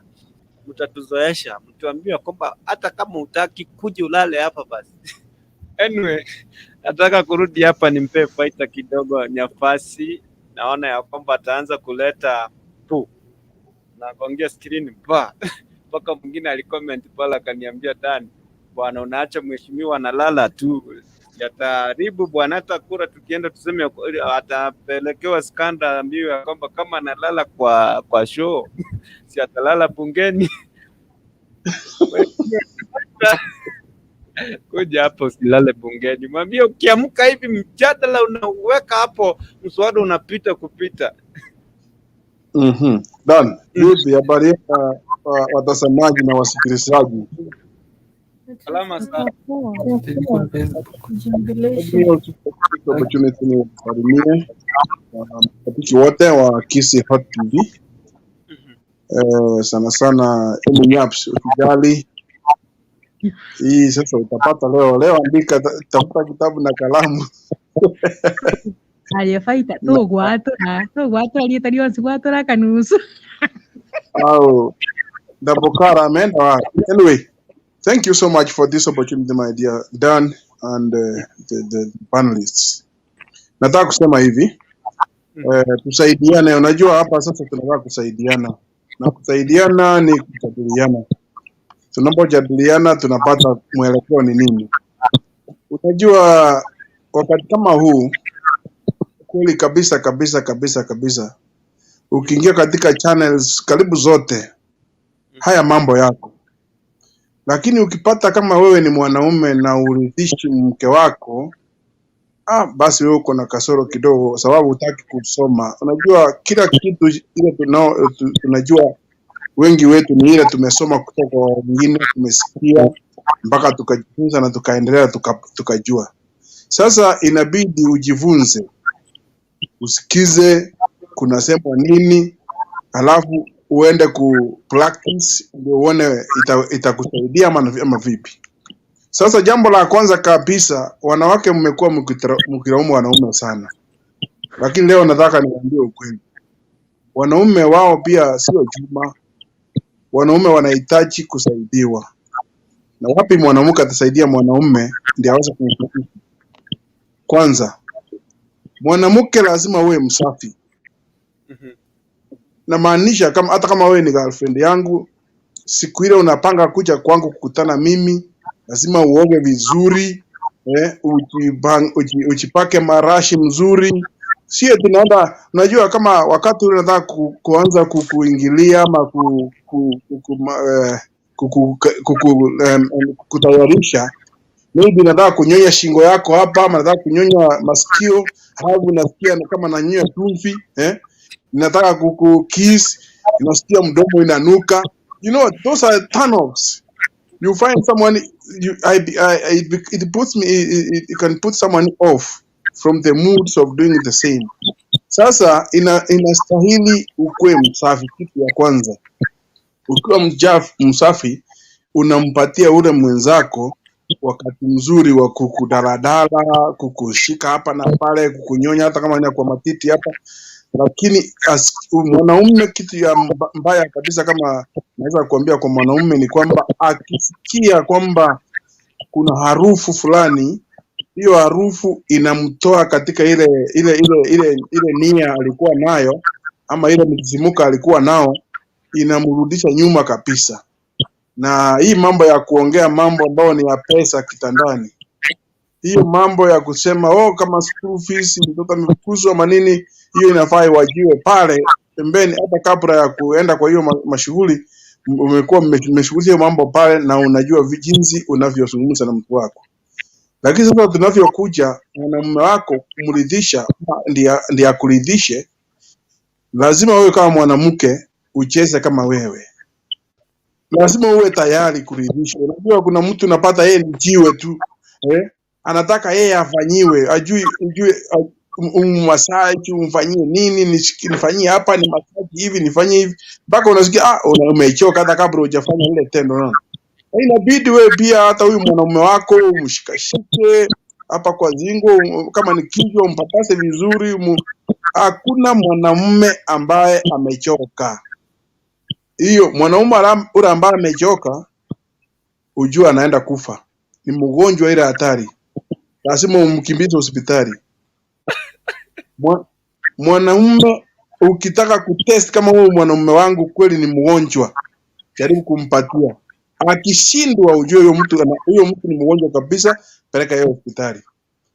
Mwanamume ukimshika vizuri, umuelekeze kama ni ile hiyo, umshike vizuri kwa mgongo hapa, kwa zingo, kwa shingo, alafu umuongeleze mambo matamu, na wewe mwenyewe umevalia nusu pale, saa nyingine hata unataka kutembea half naked, halafu mwanamume aseme eti nimechoka. Hapana, huyo mwanamume kama sio mgonjwa, basi alikuwa ametoka mahali fulani amechoka.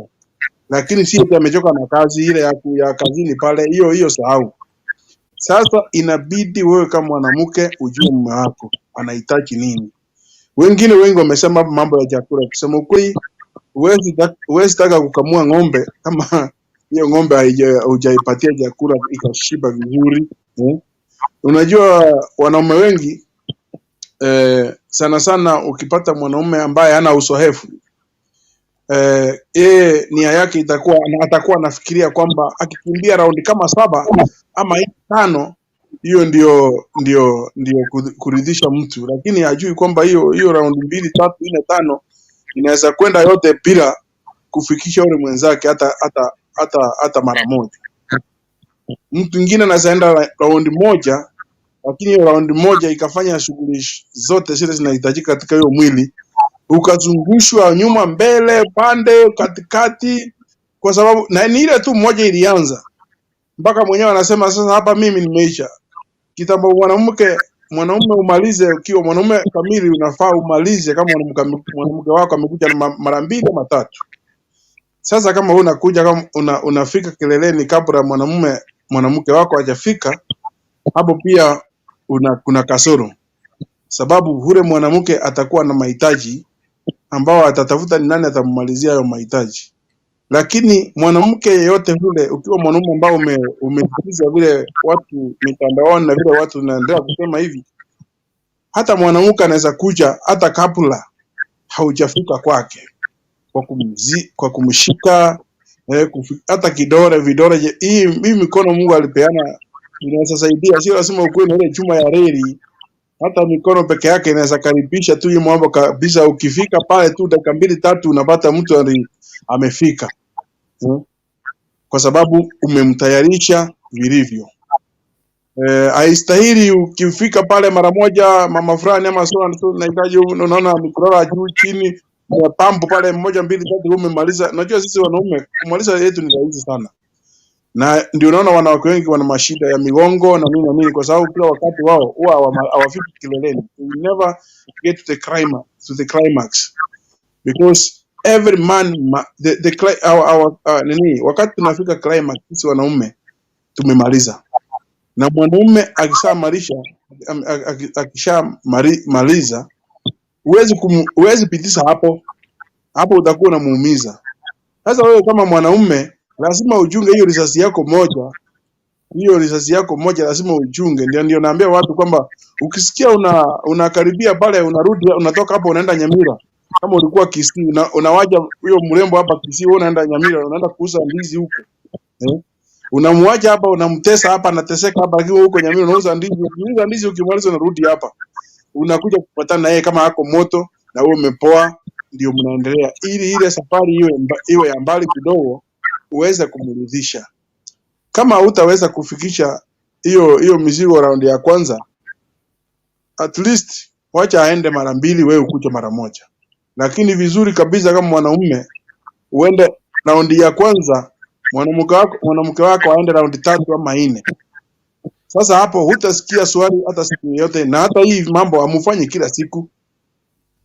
Wanaume wengine kama sisi unapata mwanaume anaingia kwake, ni kwa nyumba yako, bibi ni yako, lakini unakimbia. Unaenda wapi? Mbio ni ya nini? Hiyo mali ni yako, unafaa ukae pale, hata kama ni nusu saa, hata kama ni 1 hour, hata kama ni 2 hours, kama unaenda tu taratibu polepole. Ukisikia unataka uchape ilale, unachapa ilale, ili kusudi ukiamuka usiku unapata ile mambo inaendelea pale ndani vizuri. Unasikia anaanza kusikia hiyo anaanza kusikia anainuliwa tu kidogo, ile chuma ikianza kuinuka, hiyo inakuwa ni mambo mzuri, hata mwenzako anakuwa amerithika kabisa. Lakini sasa kukimbia mbio ni kwako, hakuna mwenye anakukimbisha, unakimbia haraka umemaliza, hutaenda ingine ya pili maybe kwa sababu ya hiyo kuchoka na nini. Kwa hiyo ni vizuri nyinyi wanawake pia mjue mabwana zenu, uwe na nia ya kufika kileleni, uwe na nia ya wewe pia ujitayarishe kimawazo. Na kuuliza hapo kidogo kabla hujamaliza. Nasikianga wakisema ati dosi kubwa, dosi ndogo. Hiyo kitu inadepend vile mtu anaitumika ama iko aje sasa? Hebu uliza tena nisikie vizuri. Nasikianga wengine wakisema ati kuna chuma kubwa, kuna chuma ndogo. Sasa nilikuwa nataka utuambie hapo. Kuna mtu anaweza kuwa kuna dosi kubwa ajui kujitumia, na kuna mtu anaweza kuwa kuna dosi ndogo na anajua kazi yake. Ndio hiyo, lakini tungeomba Mungu akusaidie at least wewe hapo katikati, usiwe chini sana na usiwe juu sana, sababu ukiwa na juma kubwa sana saa nyingine kama hujui kuitumia nayo ni shida, na ukiwa na ndogo sana nayo ni shida. Lakini ukiwa pale katikati inakuwa afadhali kidogo. Lakini kuna jambo moja nataka kuambia hapa. Mwanamke kama vile mimi najua, mwanamke ako na adjustment. she can adjust to whatever is available, if that is the only thing that is available. Kwa sababu moja, the more ule mtu wake ako mdogo, ule uke wake unakuja karibu, na akipata mtu ambaye ni na wakati ule mtu wake ako na hiyo chuma ya doshi, hiyo chuma ya doshi nayo itajitafutia nafasi mpaka iwe inatoshea mahali pale. Kwa hivyo hakuna hiyo, nilisikia mwingine alisema eti ruga vwa. Hakuna hiyo kitu kwa mwanamke. Mwanamke she's adjustable. That's why unaona mtu anazaa mtoto ni mkubwa anapita pale, lakini baada ya muda fulani huyo mtu anarudi anakuwa hata wengine mtu hawezi pita hapo. Ni kwa sababu that space can be adjusted.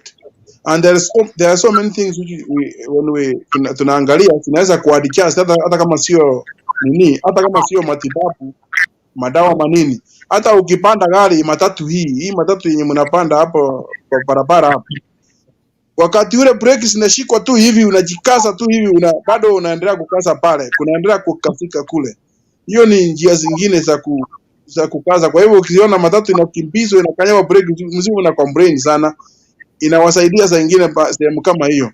Ukijikaza tunakanyaga breki pale, unakaza, inakuja unapata uko safi, ama mambo iko mzuri pale. Hakuna mwanamke ambaye ako open ambao eti ni kuingia tu vwa, lakini ni kwamba ukisoea, kwa sababu unaona hao warembo wenye hawa commercial workers wenye wanajiuza hapa nje, kama ingekuwa eti hiyo kitu inapanuka na iwezi, hakuna utamu pale kwa sababu imechimbwa sana, basi wale watu wangekuwa wanapata market. Lakini ukijua wale watu hata ndio wana experience mingi zaidi, unapata ndio kila siku maybe anapata watu kama 5-6, lakini ukiwa na yeye kuna ujuzi ule hako nayo, kuna chinzi vile anavyojua na kupeleka mpaka unasema sijasikia hayo.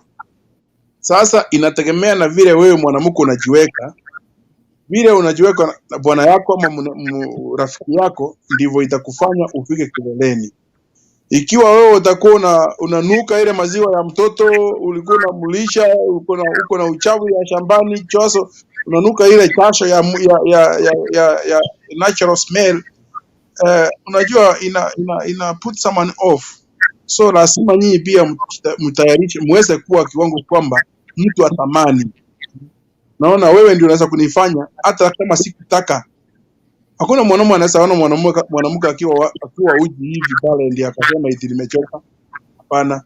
Lakini pia lazima iwe unajua kwamba kula nikienda pale na wewe vile mtu wako akiwa ndani pale, jaribu kujiosesa kidogo, jaribu kunyonya ile mambo pale ndani, msikuwe kuna na tofauti ya ndani na nje, ndio usikie ule wae baramba. Sio ndani lazima kuwe tofauti.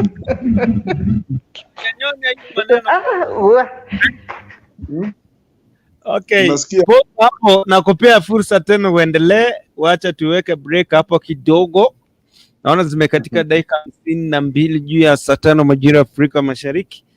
Bado tunaendelea. Dakika 8 hivi tubadilishe tuende siku nyingine ambayo tunasema kwamba ni tarehe 9.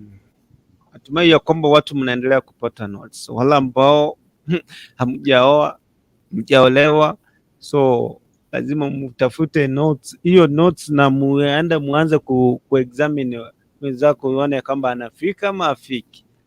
Na si wote wanapenda kunyonya. So inabidi umepata mtu aina gani. Na kuna mwenye anakuambia kwamba usinipake mate, unaweza nipea safi kwa kansa. Anyway, siko hapo, bali yapo na watu ambao wanayafanya ni sisi tu, na hayo mambo ni yetu. Okay, nataka kwenda hapa. Wapi Kalista Siocha ametoroka wapi tena? Kalista Siocha sijui ametoroka wapi.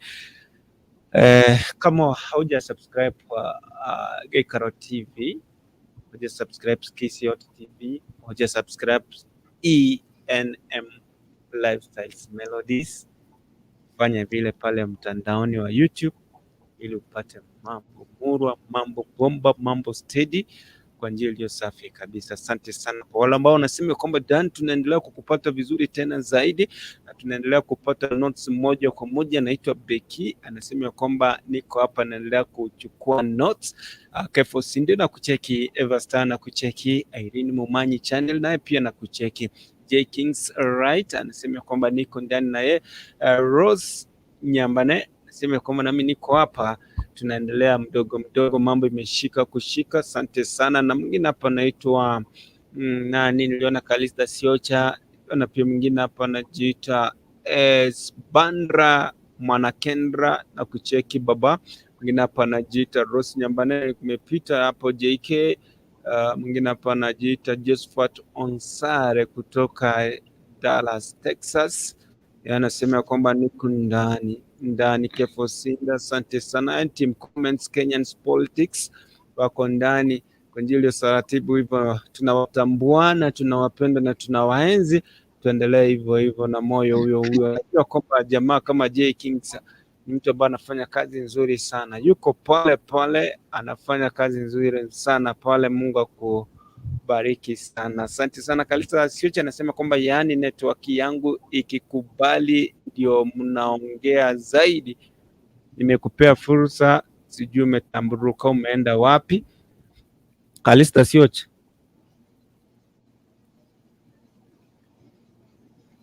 Kalista Siocha. Yes. Habari yako? Salama sana Dan. Hebu ongeza volume. Salama sana. Yes. Wana studio, habari zenyu? Nzuri sana. Mko salama? Tuko poa. Fighter ndiye amefanya nikimbie mbio. Fighter wewe. Nimefanya nini jamani? Acha kuchomea Amekuwa siri yote. Nimefanya nini? Nilikuwa nampimia 18. Acha kuchomea basubati kwa studio. Hamtaki kusaidiwa? Si kusaidiwa. Najua hii game ni ya watu wawili. Sasa nyinyi mara mingi huwa mnawajia mtu mmoja. Haiwezekani. Nani alisema hata mimi sikupapaswa? Aya Dani bwana ninje ngokwana, let me talk now. Okay. Before niwaambie vyenye huwa tunaomba hawa wazee wetu, hata kama ni wa hasira, ikifika hiyo sehemu hawakwangi na hasira, itabidi tu wa relax. Juu sisi ndiye asali. Kama si hivyo mtakula nyuki. So, kwa hapa kuna mtu ameweka sijui ni redio ama nini. Aya Fighter. Yes madam. Okay. Vyenye tu umesema this thing needs both of us to participate. Unaona? Si ati mmoja achie mwingine. Na pia mwanaume ndiye anafaa kunifanya mimi nifike climax. Si ndio? Acha kusema ati ni demu. Hiyo ni kushirikiana. Si yeye anafanya hiyo. Wanaume ni wa kufikisha, pia wewe umpatie pia. Kuna wanaume wengine hata uzirudia kunini juu vyenye anakuhandle. Kuna watu play hard sex. Let me put it clear. Hard sex. Hadi huwezi tamani kurudi huko. Unaona? Mtu anakuwekelea chuma, yaani nisije ufile vizuri. Ile kuingisha mtu anaingisha once. Unahepa.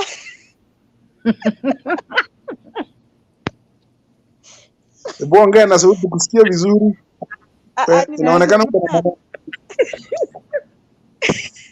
no, nasema hivi Dan Fighter. Kuna watu by the way hawajui kitu kunini vizuri.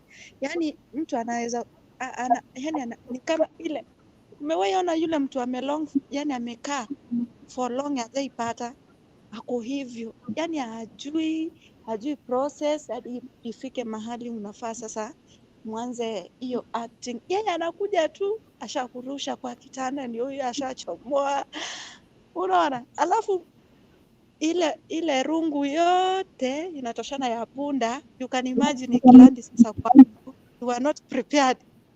Anakuwekelea, unasema unainua mikono unasema next round hata siwezi tamani, yani una lose tu moral, unaona. Unaona fight, yani ile kuingisha tu, hata anaingisha na force ile mimi msiniseme haistahili hivyo, si ndio fighter? Alafu pia wanaume wacha kuongelelea, kuna wanaume wachafu by the way. Mwanaume asugui meno, unaona, na anataka tu akupea kiss, na anataka kukumumunya asifu wewe ni peremende. Imagine mtu anakumumunya, mdomo unanuka, unaona. Huyu mwanaume aogi. Sasa utakaje na morali ya kumpea hata kama ni wewe fighter? You see? Lakini huyo mtu mmetoana naye wapi? Karista. Huyo mtu mmetoana naye wapi? Okay. Si unamjua? Tuseme kama ujenge. Okay, namjua, si ndio? Namjua. Namjua. Huyu ni mtu, unajua kuna wanaume ignorant. Tunawaitanga ignorant, yani hawapendi kuambiwa. Anaona yeye ndio kusema. So wakisi, hata si wanaume wakisi, mko na hiyo tabia, nyinyi ndio vichwa. Inchuko cha koranga yemo, unaona? Yani hata hajui kukunini. Au ulipata mtu wako wapi? Huyo mtu wako unategemea ulimpata kama ulimtoa mashambani kule, itakuwa na hapana, si wewe wangu hapa. Waita hapana, ni ukweli anaongea. Hata watao eti eyemo faite kineka no musubatio yago kwana mono mona abasajja abaguzi nabo babwate tabio iyo abasajja abaguzi egento munga maina iyo aya motebi ngakio mogaka nako bekere brush igana no mukugire brush kire nako ge brush igaria tigatote mega maina ngoro ndi ngacha munga ine ngaki ndo cha maina acha kiro jenchi esura kidogo kwa yero ngaki ndagete wa brush kire maragoba oko munga ina dre madonga nangu atiogete so that oko munga ina igo omobekere brush yaria omodo mwaka ngwa brush ya maina onda dende nkolende kabisa oso bolimo kwa osigikiria maina iyo obere burobe na kingo kwa ndio ni wachache watasikiza, unaona. Lakini machoto tu wanakuanga na vichwa ngumu, lakini anataka pia apewe kwa lazima. So watu kama hao, it's very difficult to deal with them, unaona. Ndio maana unaonanga wanawake hatunanga morali ati yani unafanya tu juu unafanya, juu anataka umzalie, juu anataka, lakini ndani yako you are not satisfied. Ndio maana unaona sisi huwa tunaenda nje, juu kimagine yaka ka sponsor the way anakutreat, si kama huyu mwanaume, si kama huyu. Juu unaenda kumwambia hiki ashakupiga, ama amekurudishia vibaya, ama amekutusi, amekwambia rudi kwa mama yako. Sasa mwanaume kama huyu, it's very difficult to deal with these people. Moso kisi men, mimi hata sina shida na hii kabila ingine, lakini wakisi wetu jamani, turekebishe.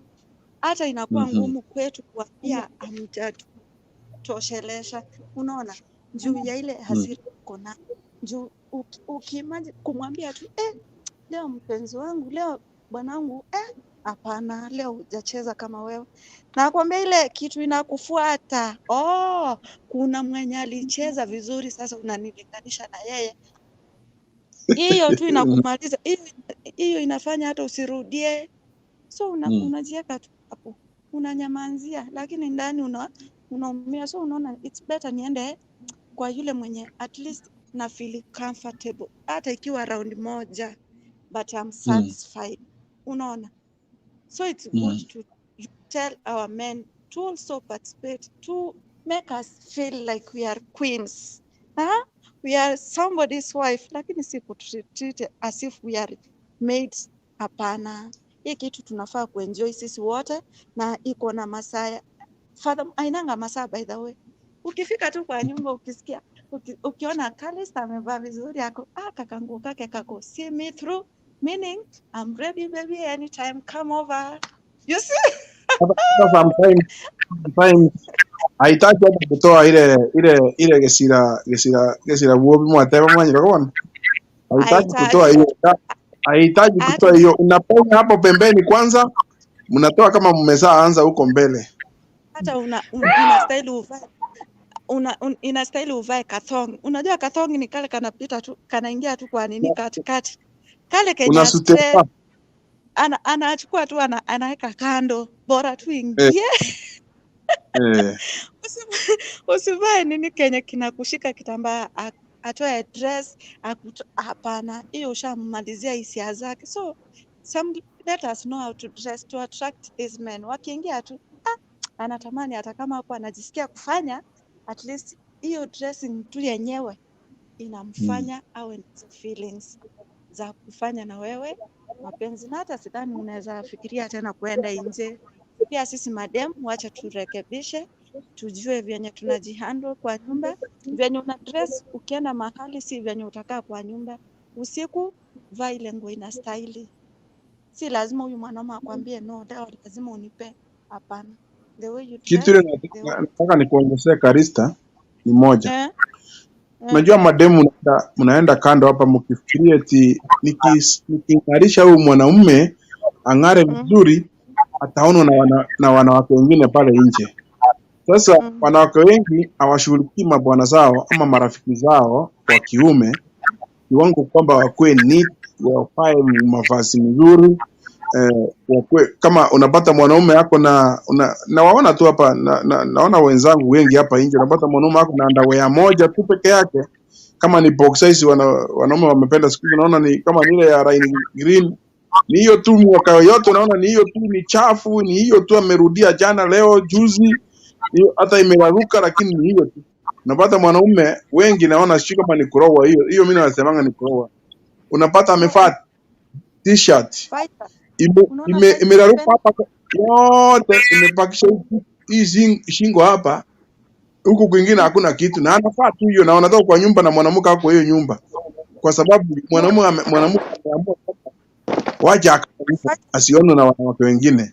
Ako na soksi mbili ama moja, soksi mguu kama nimekupenda wacha nifanye huyu mzee ang'are, because huyu akitoka nje akiona huyu msichana ananiweka vizuri, definitely atakutoroka, atasema wewe hata si baby. No, let us make them look smart. Wacha kusema aking'ara ataenda kupata mwanamke mwingine. Wacha ng'are, wacha wanawake wengine wamtamani, ndio pia wao waje. Ataona mwanamke mwingine, lakini atakuwa anajua bibi yangu hapo nyumbani, yule ameniweka jinsi nilivyo. Unaona? Hiyo hapo ndio amfangi. Alafu wacha wanaume wajue vyenye wanafaa kutuweka hadi tuwatamani pia. Wacha nyonye, wacha guze. Acha nani hizi vitu jamani, ukitaka kuenjoy wacha aya Dani.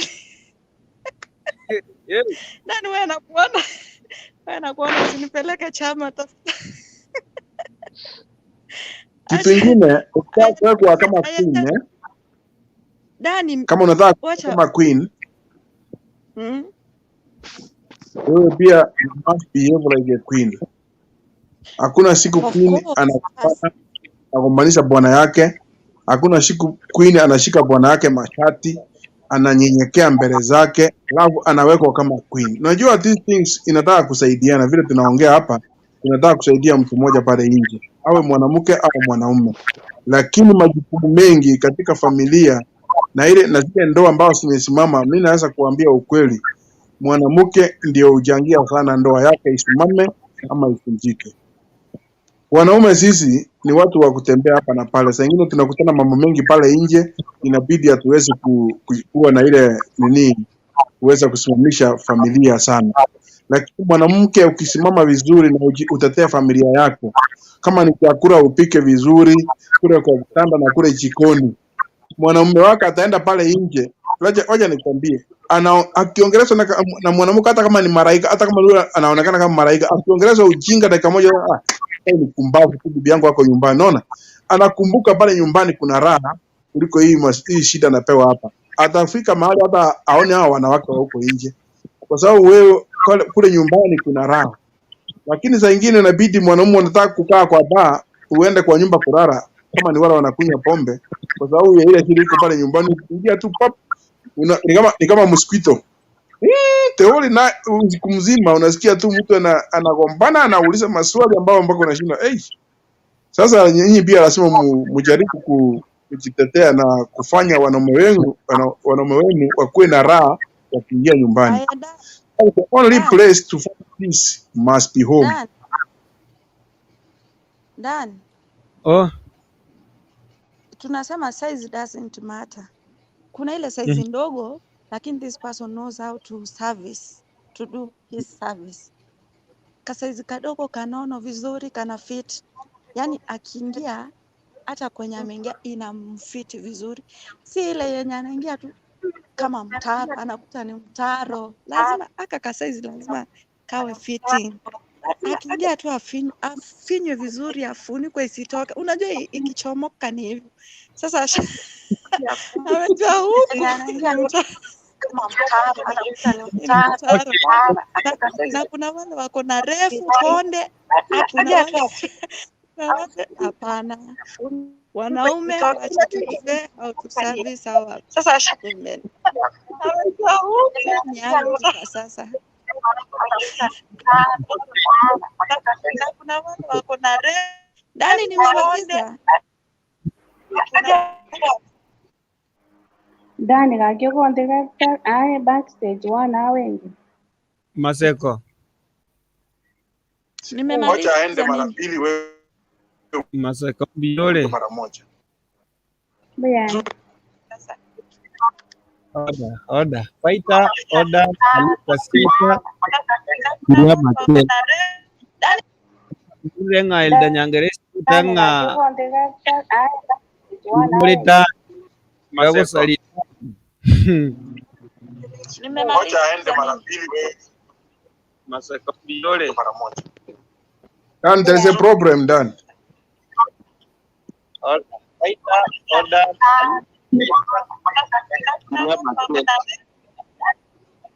Renga ilda nyangeresi tanga. Mulita. Moja aende mara mbili. And there's a problem done. Maseko. Biole Maseko. Baya.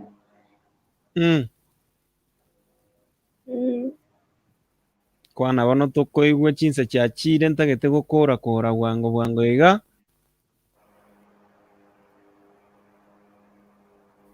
Maseko. Ni wewe Dani. Kwana baba.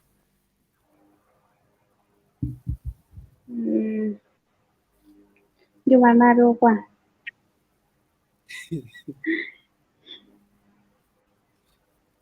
Ayo manyeta ao. Yanzire. Yanzire. Okay.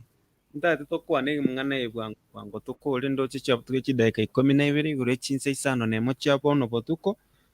Linda ndore gusini mpambane na aliye kafi usiko gali rosi nyambane kalista sio cha Irene Mumanyi onsi nabo baro charu yondo kurukunga omobemba chacha era no ara batebanga ga kidan tebika lista arete kini kia ga tomorore chirawo kwana na bako ngito wote. Asante sana.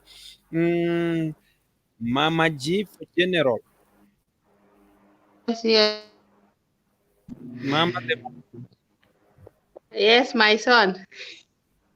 Ndoche nole ga bole ndete yontagete ababole ga bane monge vis chomo elio ekrana tukwana mangana antuko yako karo mwangeire bis chino irinde torasiekira ga to chinse chigo ikamaro ekraro Friday yanda chigo ikamaro goba tosasu video ya bukumanya omo actress yaitu irabe elituko liarero gakoro kuna sabiri lindato tebinere sabari yaye yego soli yo kwiga ya mwikiri matunda kia yalire dochenga masi bosi bori aralia batemaka tukieta Dani kwina nje temba timagara tiganda ale morale me.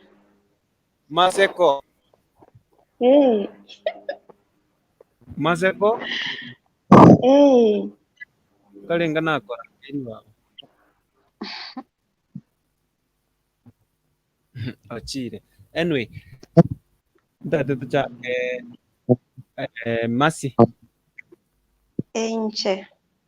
masi go tutebi ngana yo mwario mama G for general mama the only mama G in Africa na era tutebi no mheshimiwa ganyereire 2032 kitutu cha Cheno ekerogo kyobo chumbe keria chimi nurwa ngwenye karanserete liaraenda ko baronseria ebinto garia bareta kuka abantu bavuge tutumate nabo boronga. Asante sana Masi Bosimori, maoni yako. Maoni one yo mwario nayiga maite nabo muratura umuntu w'abasubati ngai mwirite nsema y'abasachero juu nabeko nyarekana onye musacha nyaretarang'arigani by the way musubati se kwarigani bubuya you don't need even 20 minutes hiyo kitu nakwanga imeisha. So abasacha na barabu tafadhali twarigani to prepare nabo musubati uraisi bibuya kore kirege ntokore everything, but if the man is not interested and is not ready for the action, if the man is yani no moinje anajipenda tu akupendi haizi kufikisha pahali pale abasacha na inutema ko imoke juu the generation that we have abasubati at least bamanyiro musacha nabone to spiri guchianga nabone to korero APCD.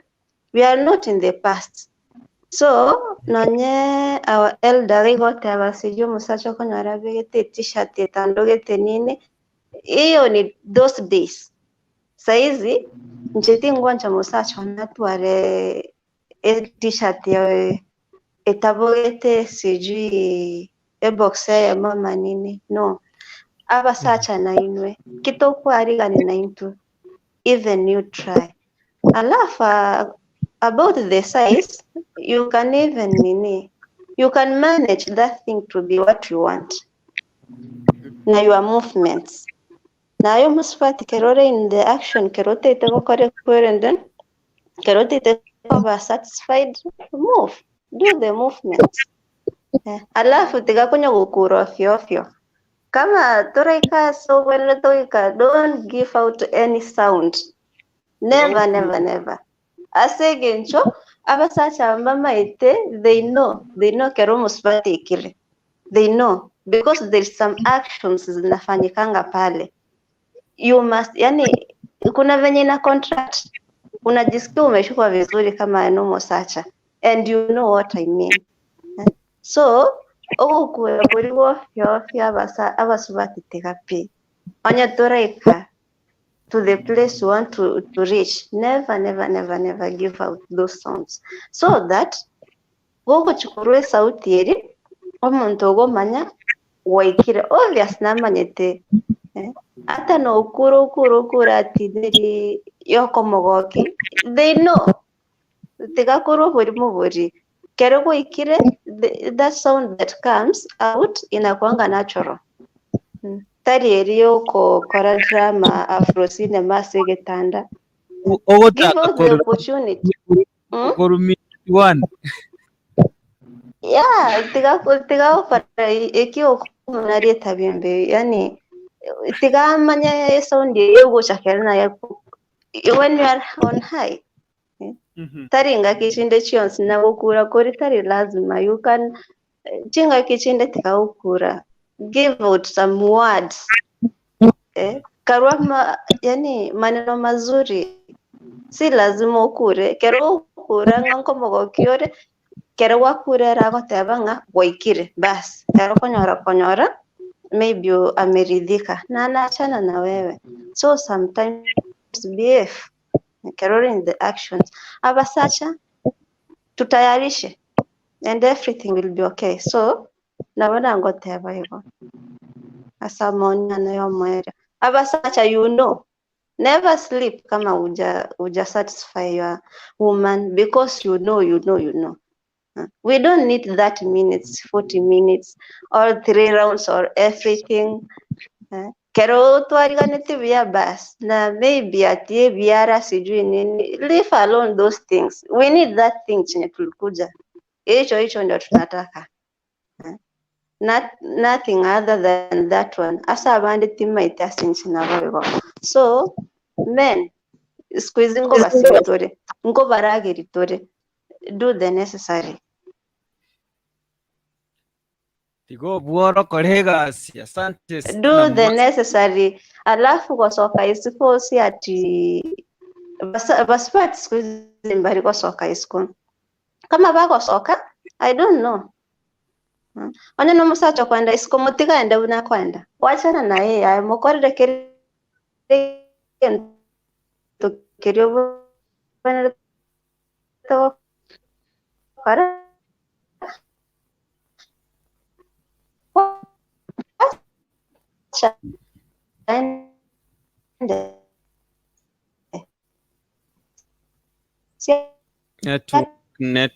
Network.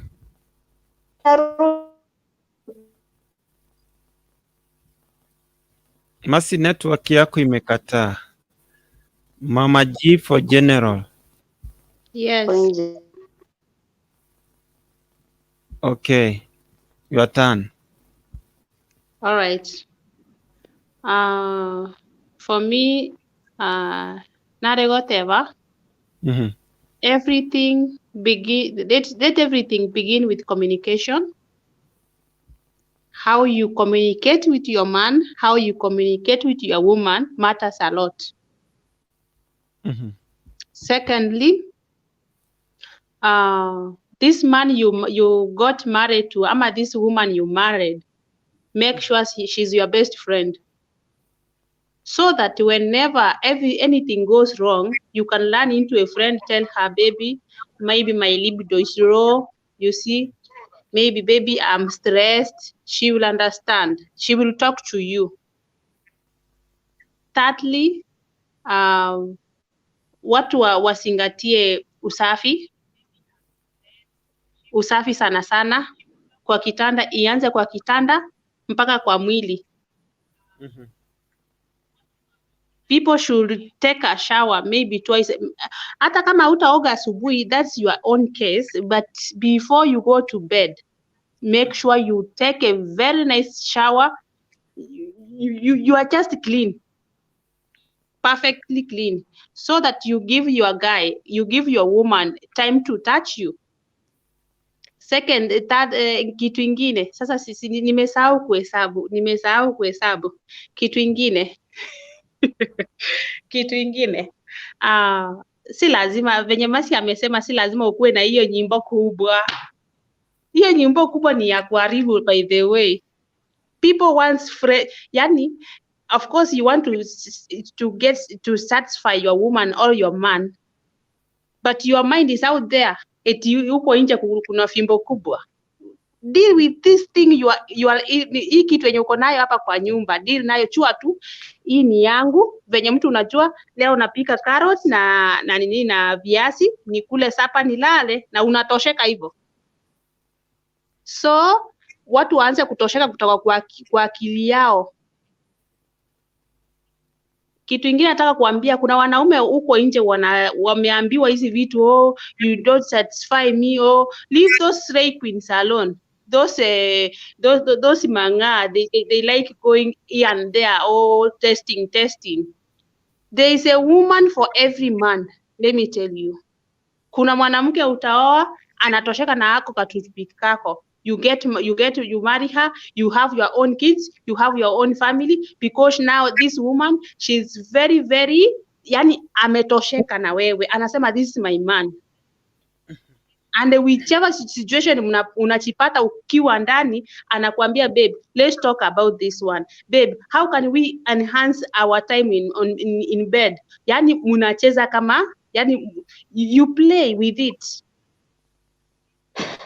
Kitu ingine, wanawake wengi they think, oh, if I get married I'll be a housewife, sijui nini. No, get something to do. Hii maneno unakaa kwa nyumba, that's why unakuwa na high libido. Utaki kufanya kazi, unangojea kijana wenyewe ametoka job jioni, amechoka, so you only want sex.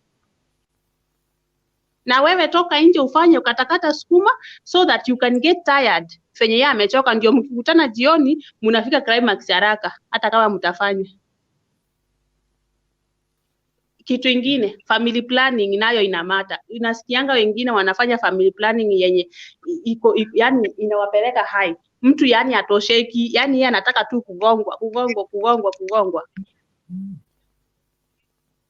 So mwanamke afanye kazi, atafute kitu ya kufanya. Ndio maana unaona maraya wengi ama masirei queens, wanaume wanawasupport because those men they know that this one nikimpea ataendelea nayo. So wanawake, tafuta kitu ya kufanya, support your man. Mkipatana na yeye kwa kitanda, chua tu, sote tumechoka, ni kutoa tu uchofu, ni kutoa lock tulale, ama ni kutafuta usingizi tulale. Hiyo ndio naweza taka kusema kwa saa hii. Maybe next time when we come again tutaongelelea. Kitu ya kwanza, usafi. Wacha kuweka hizo eti mtu unakaa na slippers sanyonyo. You just have slippers. Try to shikilia them. Have something sexy on your bedroom. Those lingalis, have them on your bedroom. When you want to shake your boom boom, when you want to show your man anything you have. Unajua kila mtu amebarikiwa kivyake. Onyesha hiyo kitu. Wacha kufaa t-shirt imeandikwa ng'ombe ni nini? Sengenge ni ng'ombe. Wear something smarty, sexy, be touchy, let your bedroom smell all right. And also don't stop mourning when your man yani bwana yako anahitaji kuongezewa mafuta. Unajua ukinyamaza, venye Masi amesema eti unyamaze ungoje climax. Ukinyamaza huyu sasa hatakuwa na ile yani hatakuwa na ile morale. Unajua wanaume mnatakanga ile morale, unaongezewa mafuta. Baby touch me there, baby here. Tell your man where to touch you. Yes. Mwambie niguse hapa.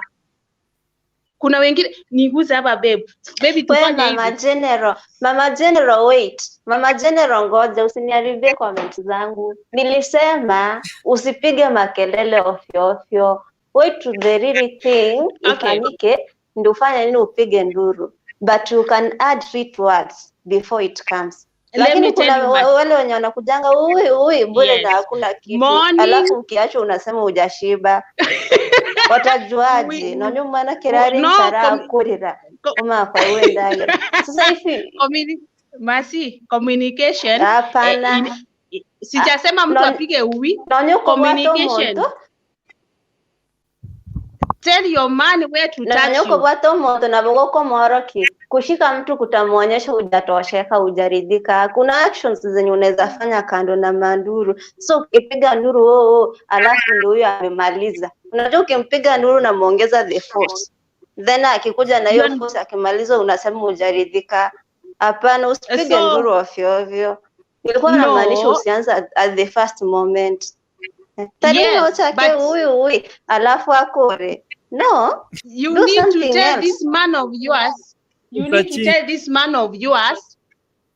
You are specific. Unajua kila mtu akona sensitive area, right? Kama wanaume wako na sensitive area, kila mtu anajua. Au kila mwanaume akona sensitive area yake na mwanamke hivyo. Kuna mwingine anaweza guza masikio, mwingine anaweza guza kichwa. Everybody is unique. So, no. You don't have to tell a man. Communicate. You don't have to direct. That's why. Wait. That's why people are not satisfied. You must communicate in that bedroom. Wait, you don't have to direct a man. Okay, direct a man.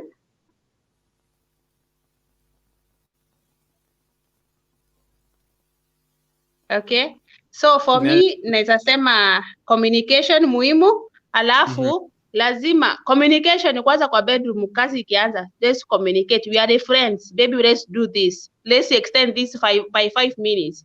Thank you and bye bye. Thank you. Asante sana. Anaitwa baba yao fighter, mheshimiwa mtarajiwa, funga kazi baba, sababu masi leo mwalimu mzee, hii tabia ya kupiga nduru hii unapata mwanaume ashaanza kuachilia maji. Dani nasikia Dani. Huyu masi ni mwalimu kiasi, nasikia yeye mwalimu kabisa, akawa anaelewa mambo haya. Unajua vile anavyosema ni ukweli.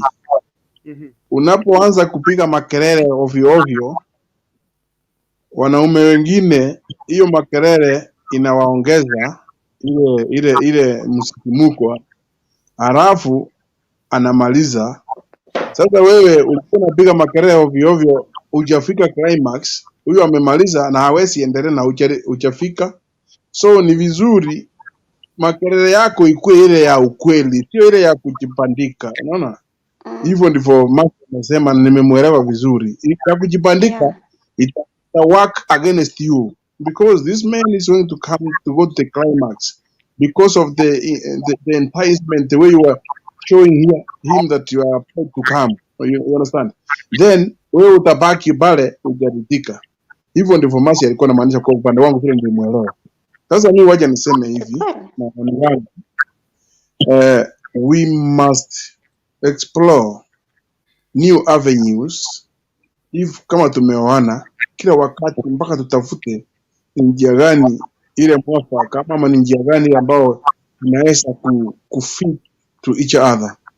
Kwa sababu tulikutana tukaanza kulala hii ya kuangalia juu, saa nyingine tunarudi hapa nyuma imeshinda, saa nyingine tumerudi. So kila wakati jaribu kutafuta, kuna wakati ule mtakuja kupata sehemu ile nyinyi wote mnakuwa comfortable na mnaridhika. Kama mko kwa nyumba, hiyo ndio ile sehemu mnatafutana mpaka mnapata pale, nikipitia pande hii mke wangu uridhika na mimi naridhika. Sasa ya maana ni kwamba mjuane, na hiyo communication ikikuwa na usafi. Kitu ya kwanza kabisa ni usafi. Ukiwa wanaume wengi wananuka vile kumesemekana, mdomo namba moja, namba mbili miguu. Socks wanaume wabadilishi. Mimi niliwaambia kitambo kwamba kama ubadilishi socks, unafaa socks leo na kesho, hata kama uoge namna gani, miguu yako lazima inuke.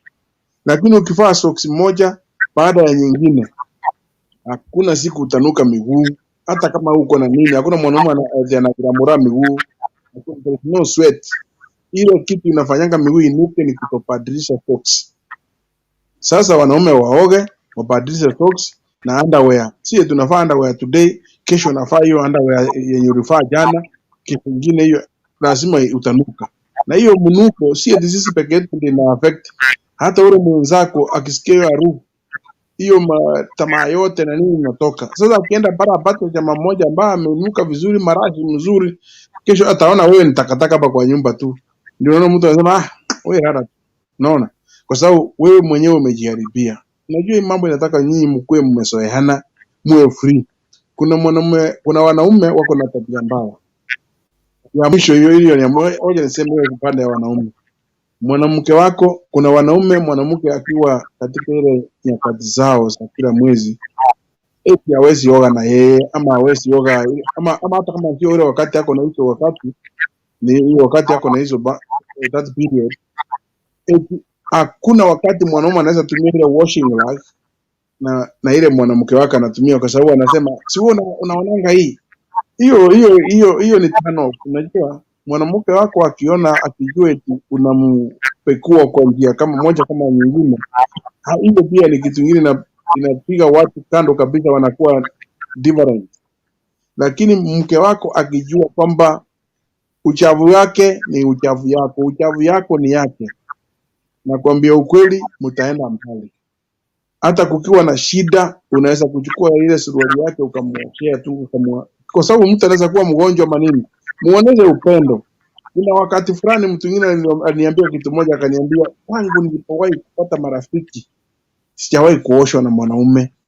na ni wakao nilimwonyesha tu mapenzi kidogo, tukaingia kwa park tukaoga pamoja, naona vitu kama hizo, kitu kidogo tu, very small thing, a very very small thing done. Ulikula mali ya mwenyewe bwana wewe. Hapana, ndio waje, unajua hii mali yote iko hapa nje na wenyewe. Wewe alikwambia hajawahi oshwa na mwanaume, ukapeleka yeye bafu ukamwambia wacha nikuoje wewe. Kuna mtu ananisumbua hapa sasa, siwaoni wewe. Bani, ngoja nikwambie, hii mali yote hapa nje ni mali ya wenyewe. Nakata saa hii. Order honorable member.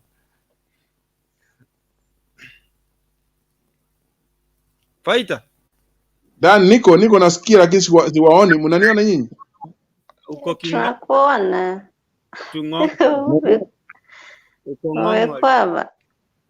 Kuna mtu amenipigia saa kanitoa kwa ni kama mnasikia, hoja nimalizie nikisema hivi. Unajua kuna vitu kidogo kidogo unazofanyia mtu vidogo tu ambao Faita.